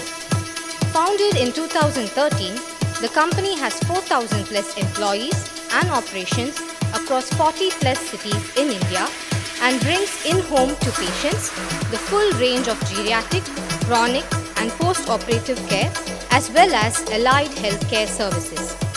As a partner of GrowthStory.in, one of India's largest entrepreneurship platforms, she is also a co-promoter of nearly a dozen new-age internet technology-enabled startups, namely Big Basket, Bluestone, HomeLane, and Gorlook.io. Meena holds a degree in physics from Madras University and a PGDM from IIM Calcutta. She serves on the board of Pfizer India, P&G Health and Hygiene Limited, and Axis Bank. The list of recognitions and accolades is long and varied, the most recent being the one from Forbes Asia 50 over 50 for shattering age and gender norms. Thank you, Ms. Meena Ganesh. We are indeed privileged to have you in our midst today.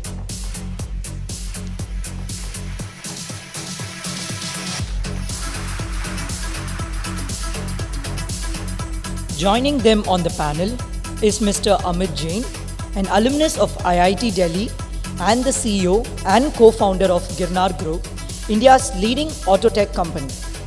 The Girnar Group today has a team of 5,500 plus professionals in India and in 2 Southeast Asian countries with a portfolio that includes businesses, portals such as cardeco.com, bikedeco.com, pricedeco.com and collegedeco.com.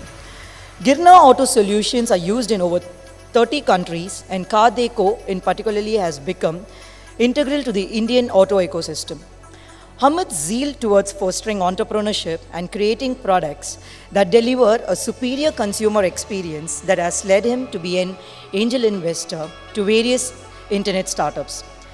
And as we all know, Amit Jain is one of the judges, or should we say shark, in Shark Tank India Season 2. Welcome to our event, Mr. Amit Jain. We are grateful that you could find the time amidst your schedule to be with us today.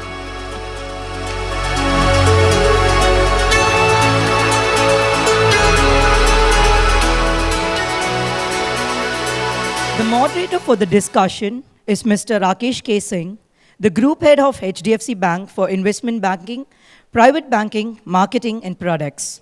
He joined the bank in 2011 and has been instrumental in setting up the investment banking and project finance businesses for HDFC Bank.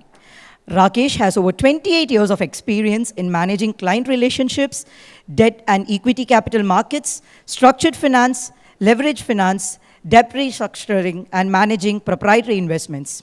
Under its leadership, the private banking business now manages assets close to 400,000 crores across over 35,000 families in India and overseas. He serves as a trustee on the board of Sneha in Mumbai and is a long-time supporter of United Way of Chennai. We are very grateful to him, both for his unstinting support over the years and his ready acceptance for our invitation to moderate this evening's panel discussion. Mr. Rakesh Singh, I welcome you onto the stage and request you to take over the session.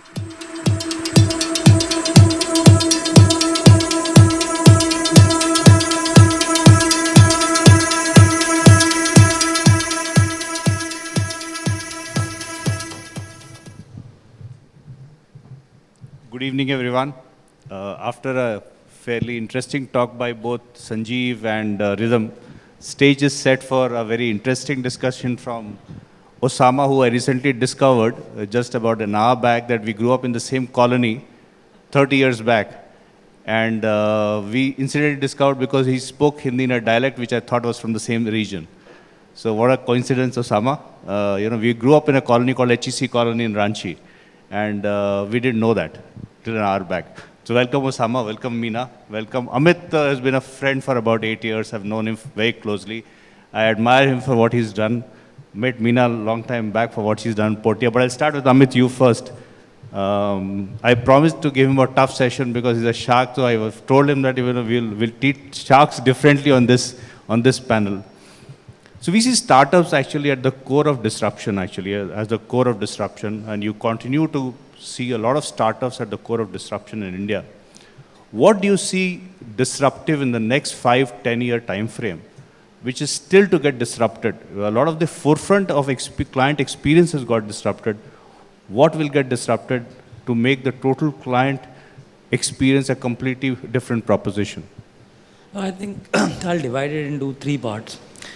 Initially, when motor got invented, electricity came, it was a revolution of replacing humans with machines, and motor could do work that humans could do more efficiently. Then it came the computer era where computers started to come, that got changed now, accounts were in Tally, and the computer revolution started. Now I think it's the AI revolution age.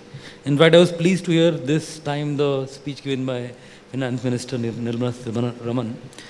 She mentioned AI like multiple times, and I was so glad when I heard that. So I think one clear forefront of disruption would be usage of AI on various industries, and there are so many of use cases that can be implemented to have better decision making, better communication. Chat GPT has come.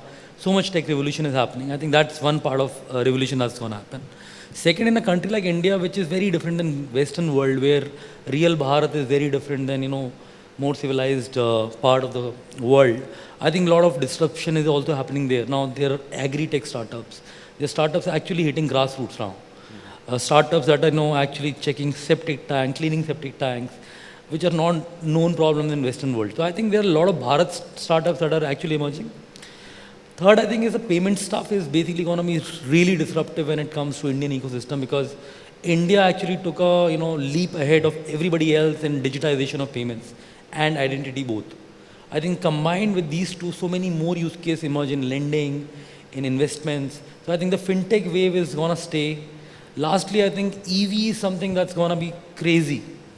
EV is going to be like crazy because India is going to lead that forefront, because we have a lot of bikes and bikes are getting into EV mode. I expect in next 3 years, 30 to 40% of bike sales would be EV sales. So when I went to Auto Expo this time, Rakesh, I saw only EVs. True. And I was surprised to see, how you have a glimpse of future, right, out there. And I think that's going to be another disruption in my view. Meena, coming to you, Portia Medical has been at the forefront of actually consumer healthcare, especially amongst seniors a lot that I have personally experienced. As Indians are outliving now beyond the numerical number of 73, 74 more into 70s and 80s, how are you seeing the overall emergence of healthcare, the use of technology as well, the use of services, especially human services, especially at the old age, where people need a lot more support as people get older? How do you see this whole healthcare thing emerging? And within that whole concept of, let's say, elder care, I would also like to understand what has been the role of Ayushman Bharat. Government has played a very pivotal role in bringing a scheme which has brought healthcare closer to, which has been a bridge between private healthcare and public, rather I would say private healthcare providers and the public. How you see these two things, being a better bridge as things go along? Because there's a good exercise that has started. How do you see these things progressing from here? Sure. So let me take the first part. What I see has been the role of technology, or what I see the role of technology in how it's disrupting healthcare in the years to come. And if I may classify it into a few sections. First is access. The second is quality of care. Third is cost of care. And fourth is, of course, just technology and how it's completely transforming healthcare using, for instance, AI, etc. So in each of these, there are very, very specific changes that we are seeing, not just in India, globally. If you look at access, we know that that's the biggest problem in India, to have access to, for everybody around the country, to good quality healthcare, or just healthcare, right? So physical healthcare infrastructure has to grow, and that will take its own time. But digital has actually stepped forward into the breach and actually helped in making some of these gaps narrower. For instance, especially in COVID, of course, as we all know, teleconsultations absolutely had to be brought in. The teleconsultation law was brought in a quick turnaround, which is amazing at the speed with which this country reacted. Then they brought in a home-based monitoring of COVID patients. All of that had to be brought in quickly. But the good thing is that some of those change, and then of course e-pharmacy, and that was another thing which was pending for a long time. Quick changes in those regulations, a lot of demand, that has changed forever. I wouldn't say that now suddenly people have stopped going to hospitals and clinics and will use only teleconsultation, no. But this has become a hybrid model. People are willing to use a combination of the two, and the bigger beneficiaries of this are probably those who are in remote places, who don't get access to good quality practitioners in their neighborhood, or elderly who cannot move out of their homes to access healthcare. For them, this has become a big boon. True. And the second part of access is self-care. A lot more of availability of different kinds of devices, whether wearables or point of care or self-testing devices, is starting to provide patients, and you need not be a patient. I mean, I'm not a patient, but I need to check my BP at regular intervals. Fine. So all of us need to keep track of, especially with chronic diseases growing very, very rapidly in this country. I mean, we are the diabetes capital, hypertension capital, COPD capital, cancer capital of the world, all of these things. So it helps to have devices at our fingertips, so the access is improving again because of technology. And there, it's a combination of devices, teleconsultation, perhaps AI-based models, which can help nudge people to do the right behavior so that they can keep their chronic diseases at bay. So that's, and improve wellness, improve quality of health, and so on. So that's another very big thing. The second thing, if you look at in terms of quality of care, especially when you're looking at critical care, when you're looking at higher acuity care, and whether it's at home, like you had mentioned, we do a lot of care at home, but also in the hospitals, the lack of really good quality healthcare practitioners is a known thing in India. Whether it is nurses or doctors or very, very senior consultants, all of them are spread thin. When you combine them, their capabilities and their skills with really good quality point of care, medical grade, I'm not talking about wearables that all of us wear and measure our BP and so on and so forth, but I'm talking high level medical grade devices which are sitting on the bedsides to measure sleep, to measure various vital parameters for people in ICU. It also, other devices such as ICU, virtual rounds, all of these are coming in to make sure quality of care can be improved with the help of technology, amongst many other things. It also relieves the doctors of doing certain very tedious tasks like taking notes, you speak out. So there are a lot of work in improving their efficiency and improving their monitoring of the patients. Third, in the area of cost of care, now this is something where you said, for instance, Ayushman Bharat, the government has come in with the scheme to bridge the gap between private insurance and the whole host of people who don't have, or the underserved or uncovered population. But I think that's still a very small of a drop in the ocean. Reason, one, the entire Ayushman Bharat program, I don't think is fully funded. So if people really do use it as it is meant to be, where is it going to be funded from? I don't have the answers. Perhaps some of the experts who are sitting in the room may be able to give me the answer to the second. There's a big problem with all the insurance in this country. It is only if you go into a hospital, if you're really sick, that you get insurance cover. What about day to day? What about preventing? What about doing chronic disease management at home so that you don't become hospitalized? No, so there is still a big gap that's sitting there. The fourth, and I know I'm taking too much of time, but the fourth very exciting thing is how you can get precision and personalized medicine because of technology. Now, especially in the area of cancer care, a lot of very exciting genomic studies are being done, which ensures that the actual immunotherapy drug that is delivered is exactly as per your genetic makeup, as per my genetic makeup, based on whatever has been done of that. So those are things which are now possible because of AI. Of course, diagnostics is a big area where AI has improved the quality of radiology, quality of point of care diagnostic devices. So I think that whole space is just exploding, and it'll be very exciting to watch what's going to come. So I hope that answered. Thank you. Osama, a lot has been talked about India and Bharat.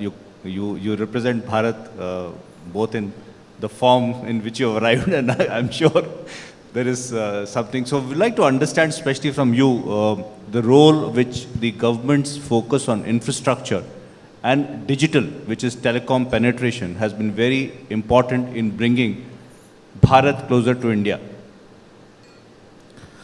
I would like to, this is my observation in the last few years, is that especially after COVID, actually after COVID only we realized that digital was important.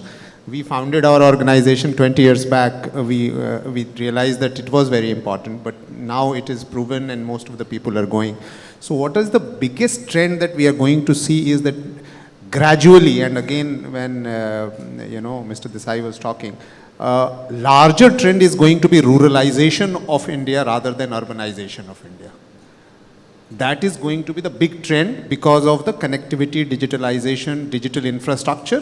People are going to spread, people are going to go back, or people are not going to come. And also India being a resource country or a source country or a service provider country. So once you can be providing sources from anywhere, I mean, people will spread, and that is going to be the big trend that is happening. However, the second thing is that digital is moving very fast, but the infrastructure is not reaching as fast to the people who are users. So we are making very good policies, we are making great stride. We are also one of the fastest digitalization country or access country. We are the second top country in the world, but we are also the first top country in the world being unconnected. You know, if you go by the statistics. And I'll give you some of the statistics. India's rural population is 900 million, but our tele-density of rural is 57%. And you can easily delete all those numbers, which is not meaningfully connected. They are connected but buffering. There are 40,000 villages in India who have no connectivity at all. There is no connectivity, like the way there was no road in many villages, there is no connectivity. So I'm just giving a picture that, and this is not a gloomy picture. The policies that we are making, the stride that we are making is not as fast as it should have reached to the people. For example, we are saying that, Mr. Sanyal was talking about Narega being digitalization and attendance doing great, but how many people can mark those attendance on the ground? Forget about corruption, you know. So that way there is a lag, but that lag is not going to be very long because of the policies, because of the adoption. Give you another number. There are 350 million dumb phone users in India. I mean, the feature phone users in India. That's a significant number. That population is as much as America. There are 580 million smartphone users in India, but not all of them are in rural because of the teledensity is very low in rural, you know. In metros, 130 to 150 to 200% teledensity is there. Like Chennai and Delhi. Calcutta has got 400% teledensity. So, you know, that way I would say that, but having is affordability an issue? Is affordability an issue? Because when you travel, you get 4G connections anywhere these days, actually. No, so it says 4G, but it doesn't function like 4G. Also, the content which is now built for 4G is not getting downloaded unless it is 4G and all that. The content is also transformed. 5 years back, we were not dependent on YouTube. Now, our search engine is not Google. Our search engine in rural India is YouTube because of the oralization of the culture. So it's very important that when we think rural, when we think teledensity, when we think digitalization, we have to think multimedia for 900 million people because they are not text literate. They are oral literate, they are multimedia literate, they are visual literate, and thankfully technology is working visually. So certainly I would say we are in Techade, not only we are in Techade, we are in next 30 years we are going to be Techade in India. But the point is we have to fasten to convert technology being a policy and technology being an investment and infrastructure to technology being a culture. You know, that's very important, you know.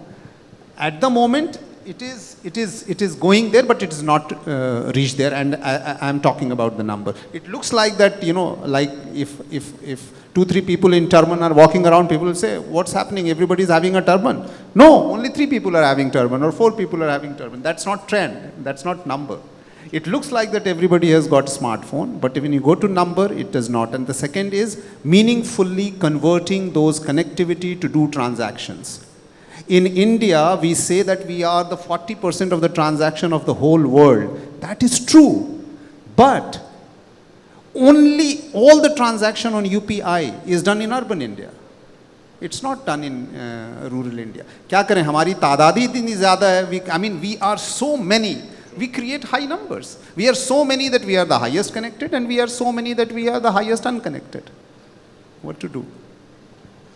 So switching gears, I know Amit has a flight to catch. So Amit, as digital becomes the norm, technology permeates our lives. I think a lot of people here would be thinking, what would the future of work look like? People are very, thinking about unemployment as such. You are the forefront at startup culture, and you see a lot of young employees who work at their own hours, who work at their own style. In not traditional offices, sometimes people are working, sitting on the floor as well in your offices, I've seen. So, and people are working in coffee, at the near the chai in the canteens and all that.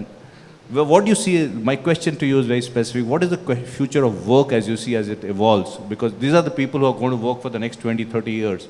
And how do you see this future of work getting evolved? And how are you as a corporation going to adjust to those new work practices? I was having a chat with Mr. Mahalingam a little while ago, how the future of work look like.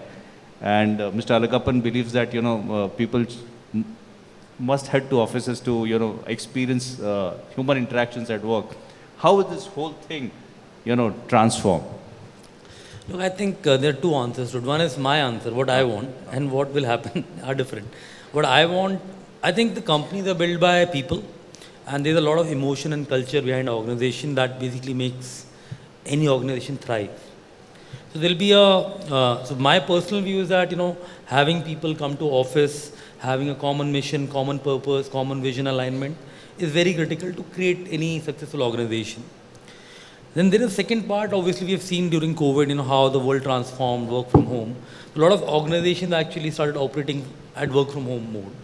Now, if you notice, most of the organizations are coming back and asking people to, kind of report, if not all days, at least partially few days, 3 days a week, 2 days a week, right? And I think that's very important because if you don't have a human touch and if you're living in a silo, like my meetings normally start with asking, how are things at your family, what do you do? And when you do on Zoom and you're like 10 of you already in the meeting, it does not start like that. It starts with, regular work. This is a PPT, you start the work. And I don't think that builds real, connect with the people also. And a lot of people have joined with us in COVID time only. And they have not even met once, right, literally. And I don't think they get what organization is up to. And they're culturally or DNA-wise not aligned or emotionally kind of connected. So I personally think organizations will go this path to extreme, work from home, and now they're coming back partial. So it will be a hybrid solution. But I can assure you that no organization can be built without emotional connect and human interactions. Yes, so I must ask one more question here to you. Yesterday I was watching a Simon Sinek video which talked about hard skills and soft skills, and he said there's nothing called soft skills, but it's called human skills. Yeah, human skills. So where do you see this new generation with human skills? I think the biggest skill that basically I think, so I'm not criticizing the education system here, but I think out of college, most of the people in tier 3, tier 4, tier 5 colleges are unemployed, right? And if you go to real Bharat, 90% of India is not even past 12th class. So I think there is a lot of room to travel. So coming to your question specifically, I think we have to first invest in education. And now with digital medium, what Osama was saying, I am completely aligned. You need to give connectivity. They can learn. They know how to access a tab. And if that happens, you'll see a new face of India where people are educated. I don't think it's a fair playing ground right now. Only 10% of society has access to education, to meaningful education. And that 10% also, I think, I would say, of that 50-60% are studying something they can't apply at work. So real skill development is not really happening. And I think as a human skill development, I would focus on what to do to improve human skills. Like we run a project called Cracked Academy, and we only pick up from smaller towns, tier 3, 4, 5 towns, students, and we upskill them and make them job ready for the first job. And then they either go into our company or externally. Like this last 6 months, we would have trained around, say, 800 people. And exactly from this code. And what we realized is they were educated. They were just lacking that confidence of producing because they were never given exposure or a chance. I think there's a large part of India that lies there. And like Osama said, India is a huge country. You'll have many creating, per capita is growing up, but there is a large part left behind that needs to be covered in my view. So Meena, as we see evolution of healthcare, there's a big role of technology to play in healthcare. I came across beds which could monitor your sleep patterns these days. I've come across wearables which are basically reasonably, I won't say accurate, but giving you data which we believe is nearly accurate to monitor. How do you see the evolution of technology on wearables, and also wearables which possibly will lead you to have more informed data with yourself when you go for let's say a medical consultation. So it's no longer that you don't have data which you can produce. That's question one. And I understand that DigiLocker is going to become now a source of health records as the government is aspiring to do. And with masses as such, if DigiLocker becomes a source of all health records, how do you see the evolution of, medical consultation? Because with that record, we can go and move across cities, across doctors, with the same set of records to get medical advice. What do you see this? How do you see this evolving? Yeah, let me answer the second question first, because that speaks to the Ayushman digital health mission, which the government has been really going after over the last about a year and a half. And at the heart of that is that there is a common place where all the different parts of the ecosystem come together. There is a patient who has an ID and has control over their health records. So health records are owned by them, but they are present in this central repository, and they can decide when they can share and to whom they share. So that is one big ecosystem player. The second is all the providers, all the healthcare providers, clinics, hospitals, home care providers, what have you. Third is the healthcare professionals, so the individual doctors, etc.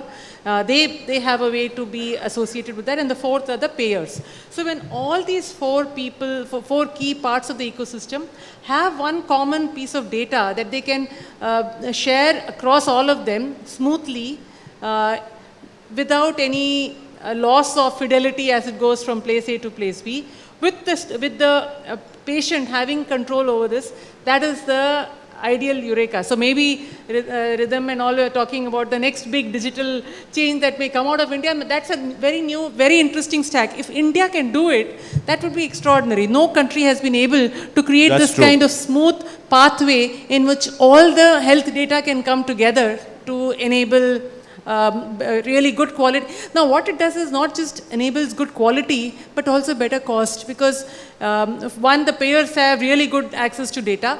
Two, it's for the patient to decide who they go with, and they have more visibility, maybe a bigger marketplace of providers and healthcare professionals that they can take healthcare from. So this should actually help in better quality and cost. Now, you were asking, the second question you asked about wearables. There are wearables and there are wearables. Some are just really, I would say that most of us what we wear are really to keep us happy. It says, oh, my heart rate variation was so-and-so in the night and I walked so many steps. All of that is good. That's very important because it focuses you in improving your wellness. Okay, so you track your input parameters, you walk enough, you're doing enough exercise, you're standing every hour. All of these are great things, very essential to keep fit and to keep healthy. But for real medical grade data, there are some which are starting to emerge. For instance, the smartphone and the camera of the smartphone has started to become an excellent diagnostic tool. A lot of ophthalmologic and dermatologic diagnosis get done through that. So that's an area which is emerging.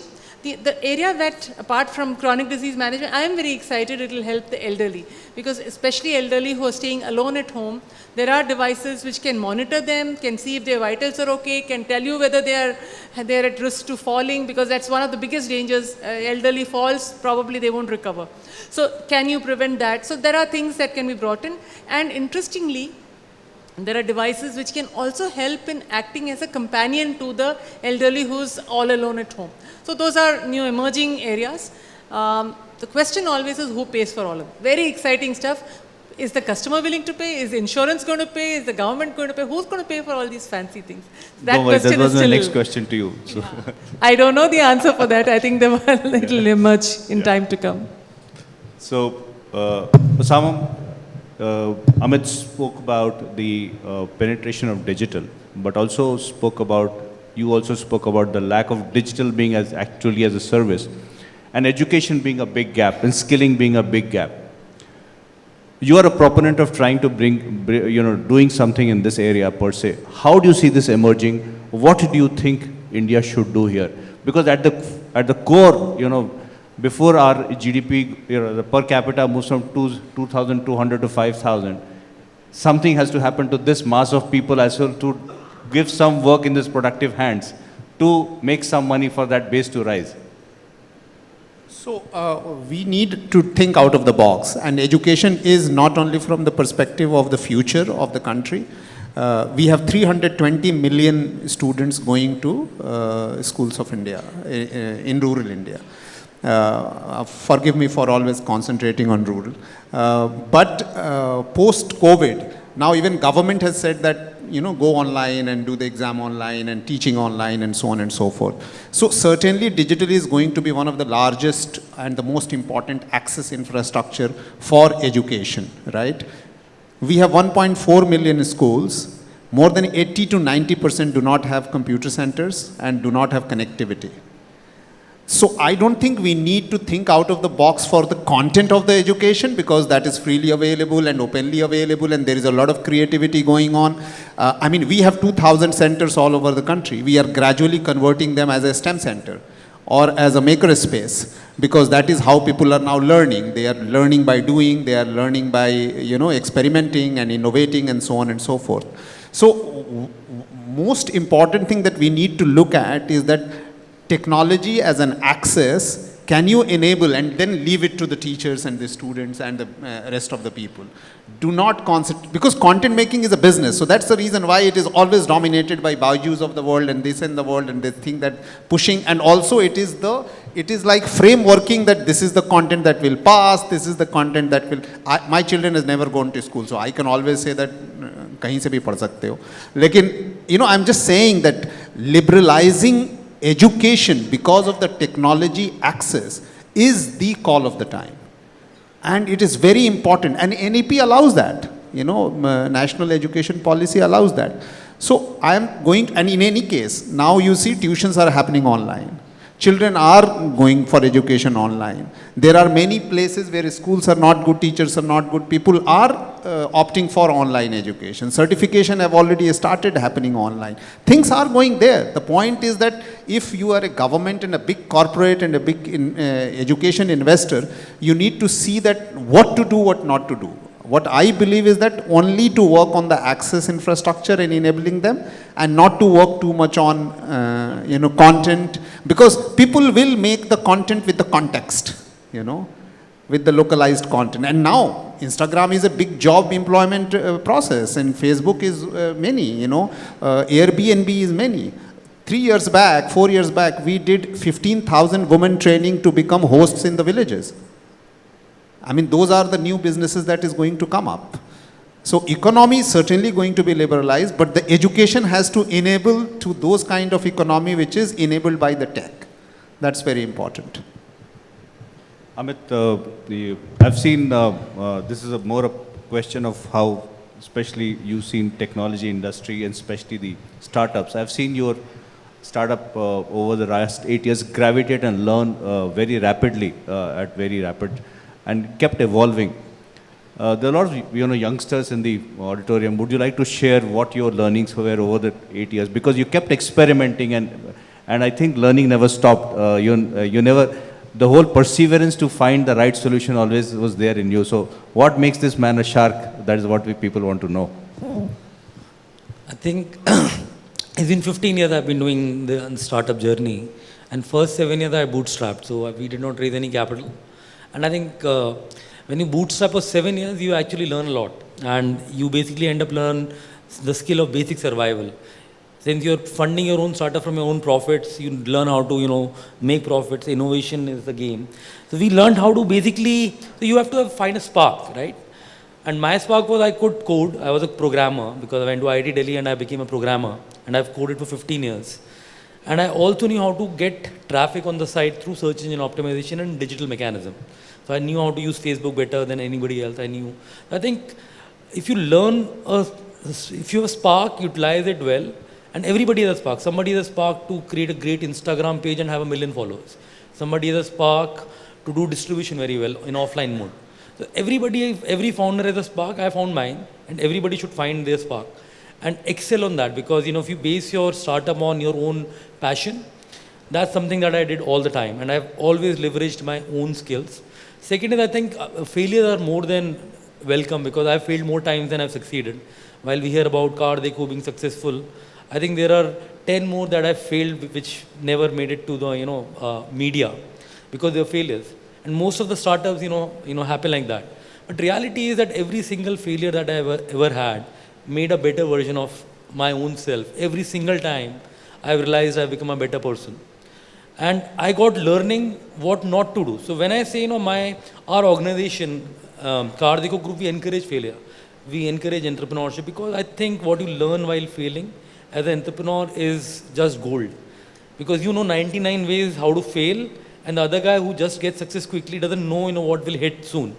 So I think we have taken time to, get to the stage we are, but it's a very solid, strong foundation of not only business, but people we value and the culture we have created, which is more around a family-based system in our own organization.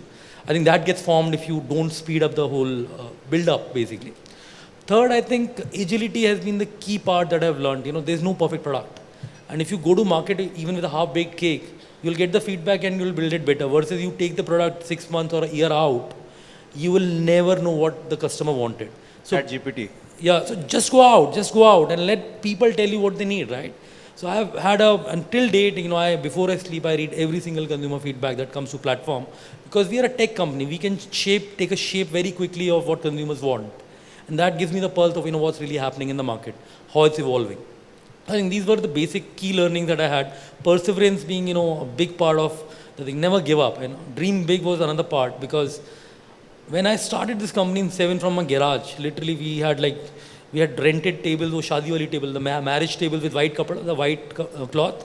We put that and rented chairs, and we started in a garage. And we aimed to build a $1 billion company back then in 7. We did not know what it meant to build a $1 billion company. But we kept on persisting, finding new ways to, find a way to, get there. And I think that has been a consistent part. Have some impossible goal all the time that will make you chase a mission which is unrealistic enough so that you dream big and you do like things that are mad and out of the box. Thank you. Coming to you, Meena. I think DigiLocker, and I'm just, this is just a imagination which I'm imagining. So as DigiLocker becomes a warehouse of all your digital health records, the current insurance, premiums which we pay for health is based on a certain amount of, health. There's no health check. There's a one-time health check, then you continue with that. So with data being stored on DigiLocker and access being given to insurance company, one, do you see the health insurance premium getting more personalized and, variable depending on what your health parameters are? Number two, when you go for hospitalization today, there's a repeat tests that keep on happening by various people. With recency of tests and maybe some government mandates, do you see an environment where the healthcare cost will also come down because the tests have already been done and may not need to be repeated as such? And these records will supposed to be taken on, government may insist that the records be taken as records for doing a treatment and no fresh, tests are conducted. How do you see the whole role of future DigiLocker in health insurance and basis that healthcare costs? Yeah. So that's I guess the utopian mantra that the data would be so good and so clean and so recent and acceptable that all the repetitions and all the, I don't believe that test, if it is done anywhere else other than my hospital syndrome, I'm sure all of us would have gone through that sometime or the other. So all of those can, in theory, be put aside. But I also worry about the importance of privacy of the data, because you don't want to be dinged by an insurance company because of data which doesn't have to be shared with them going into their hands. So this is going to be a very, very important, and the decision has to remain in the hands of the beneficiary and the patient as to what is the extent they want to share or not, at what point of time or not. So long as that is there, and there is of course the freedom of the smoothness of flow, etc. is there, then potentially there is an improvement in this that is possible. The other big, for the other part which may be interesting, I think, is that this data which is available is not just, once it is, the identifiers are removed, it's just a population data, it can actually help insurance companies know really what is the kind of diseases that are growing, that are going to come up, what kind of, their whole actual valuation that they do of various problems that they have today can actually improve. The third thing is, which actually is the real benefit that any insurance company should have, is to prevent hospitalization. If they are able to prevent that, then the claims will actually go down drastically, and today that's the problem. In most healthcare, health insurance, at least health insurance companies all lose money because the claims ratios are too big, because everybody believes that the only way they can get their insurance is they go into a hospital. So all of those things can also get managed. So yes, there is opportunity of cost improvements in this. Huge transformation also, possibly, maybe not now, but 10 years down the line with data, maybe a huge transformation on both this. Absolutely. So, very interestingly, I think states have seen various different models of intervention. You work across a lot of states per se. And there is various models of intervention across healthcare and education you see across states. Any models which you think are really worth emulating for rest of the states to come through? And what has those models yielded in terms of results on the ground in those states? Health, I don't have too much of an idea. I have a personal idea that health solution should be taken into video. not telemedicine per se as a curative medicine, because as she mentioned, preventive medicine is a large area, and preventive medicine can be taken care of by making video conferencing arrangement at all health centers and all health services centers, by having consultation with online doctors, because they are now available in most of the places, and that can be a one big scale. But in education, I think Kerala has some examples. Kerala has even introduced fake news and misinformation as a subject, as something that should be introduced. And when you talk about fake news and misinformation, you cannot ignore technological role or technology role. So those kind of interventions are very, very important. In Netherlands has actually introduced everywhere fake news and misinformation across all education system. So this is one huge area that needs to be introduced, apart from the fact that I already told that we need to design our education availability from access and infrastructure perspective. That's very, very important. And the second is, which is related to your earlier question to Meena, is everything is going into data, whether it is content or it's the individual data or everything, and you're going to DigiLocker or whatever. So the sovereignty of data is going to be one of the biggest issue across the country and within the country, especially when you are a democratic country, is that who is going to control those data, who is going to, take care of those data. But, as far as the education is concerned, I have a very one-line solution: make community-oriented, digitally integrated learning space in school. So it's something like make computers available free and Wi-Fi freely available, but don't ask them what to do. Explore, let them explore. Just let them explore. I mean, make, allow them to learn like a makerspace place, That is it.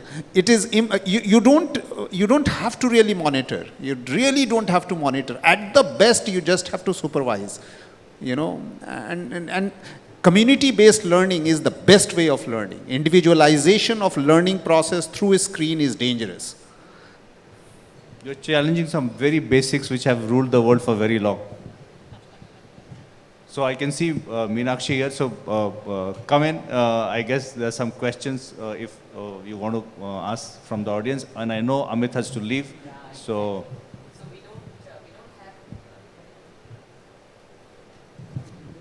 No, this is working now.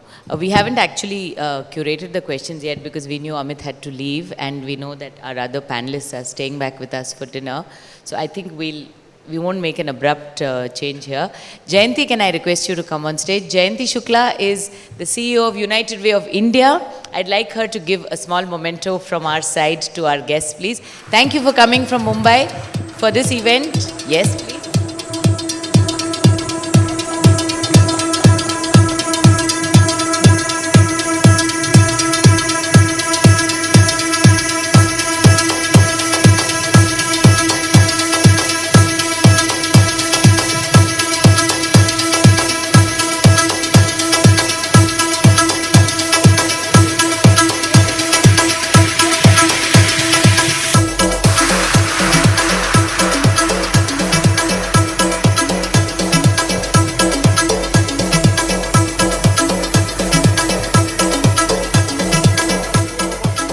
Because the other book is written by him. I'm sure he doesn't want to read his own book. No, so thank you so much. There's so much coming out of this discussion that one can keep asking, and I thought we'd leave some of it for dinner conversations. Thank you to each one of our panelists. And he's going to actually scram for the airport now. I'll call my colleague Jerslo Vinod to give a vote of thanks before we open for dinner.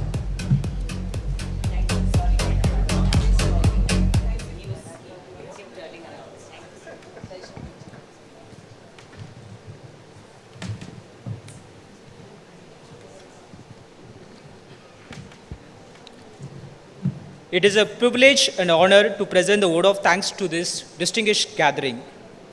On behalf of the board members of United Way of Chennai and the entire team, I would like to thank Mr. Sanjeev Sanyal, member of the Economic Advisory Council to the Prime Minister, for his insightful and incisive comments on the topic of India Reform Agenda for 2047. Your expertise in the field of economics combined with your flair for storytelling kept us all spellbound. I thank Mr. Ridham Desai, Managing Director, Morgan Stanley India, for his very interesting talk on why this is India's decade. You are widely known for your expertise on the markets. We are delighted that our guests could hear you in person today. We thank Ms. Meena Ganesh, Mr. Osama Manzar, and Mr. Amit Jain for joining the panel and sharing their views on the topic of harnessing technology for inclusive economic growth in India. It was a very enriching session indeed. Thank you, Mr. Rakesh Singh, for your skillful moderation. Your questions brought out unique aspects to the conversation. Once again, we are deeply indebted to our gold sponsors, HDFC Bank and HDFC Mutual Fund. They have been instrumental in helping us build this fundraiser into a much awaited event on the Chennai calendar. I would like to thank 361 for their unstinting support as our knowledge partner. We have come to depend on their expertise in curating the most interesting conversations. We also thank our silver sponsors, Coromandel International Limited and Incred Wealth and Investment Services Private Limited. Our bronze sponsors, Cholamandalam Investment and Finance Company Limited and Tata AIA Life Insurance. Our associate sponsors, Cholamandalam MS General Insurance Company Limited, Tata Mutual Fund, TVS Supply Chain Solutions, Value One Up and Kotak Mutual Fund for their generous contributions in support of our event this year. We take this opportunity to thank all our donors and NGO partners. It is only with your continuous support and encouragement that we were able to achieve the impact that we do and effect positive change in the lives of many people. I thank the team at Aura Integrated Solutions for their technical support and expertise. As you all can see, they have helped us put up a fantastic event. Thank you, Team Aura, for their tremendous support. I wish to thank all the members of the press who are present here. You help us share our work far and wide, and we thank you for your service. Please tag us in all your communications about this event on social media and help us reach a wider audience. We would want to thank the team at ITC Grand Chola for their generous hospitality, thoughtfully curated menu, and impeccable service. I'm happy to share that we were able to make this event almost completely single-use plastic-free. Aura has helped us to replace flex banners with cloth. Several of the fittings used today are reusable, and the Grand Chola ensure that water is served in glassware at the function. Lastly, on behalf of United Way of Chennai team, I wish to thank the board members for their constant guidance and encouragement. It makes us want to do better every day. Thank you so much. Thank you, Jerslow. Thank you all for joining us this evening. We will close. I want to say a big thank you to the board that supports us in our work, guides us, and is always available for us to reach out for any help that we need. Several of our board members are here today. Maybe after the team would like a picture with you, but if I could just request our board members to stand, please, so that I would like to acknowledge them in the audience today. Thank you very much. Thank you for your support. Thank you for your guidance. And we'll close with the team rendition of the national anthem.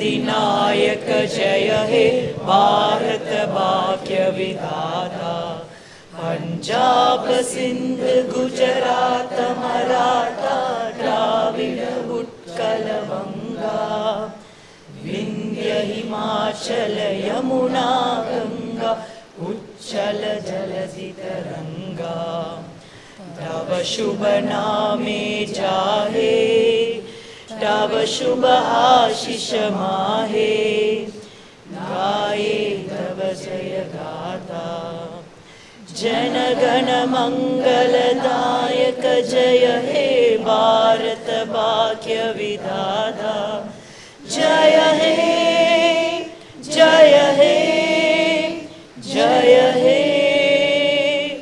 जय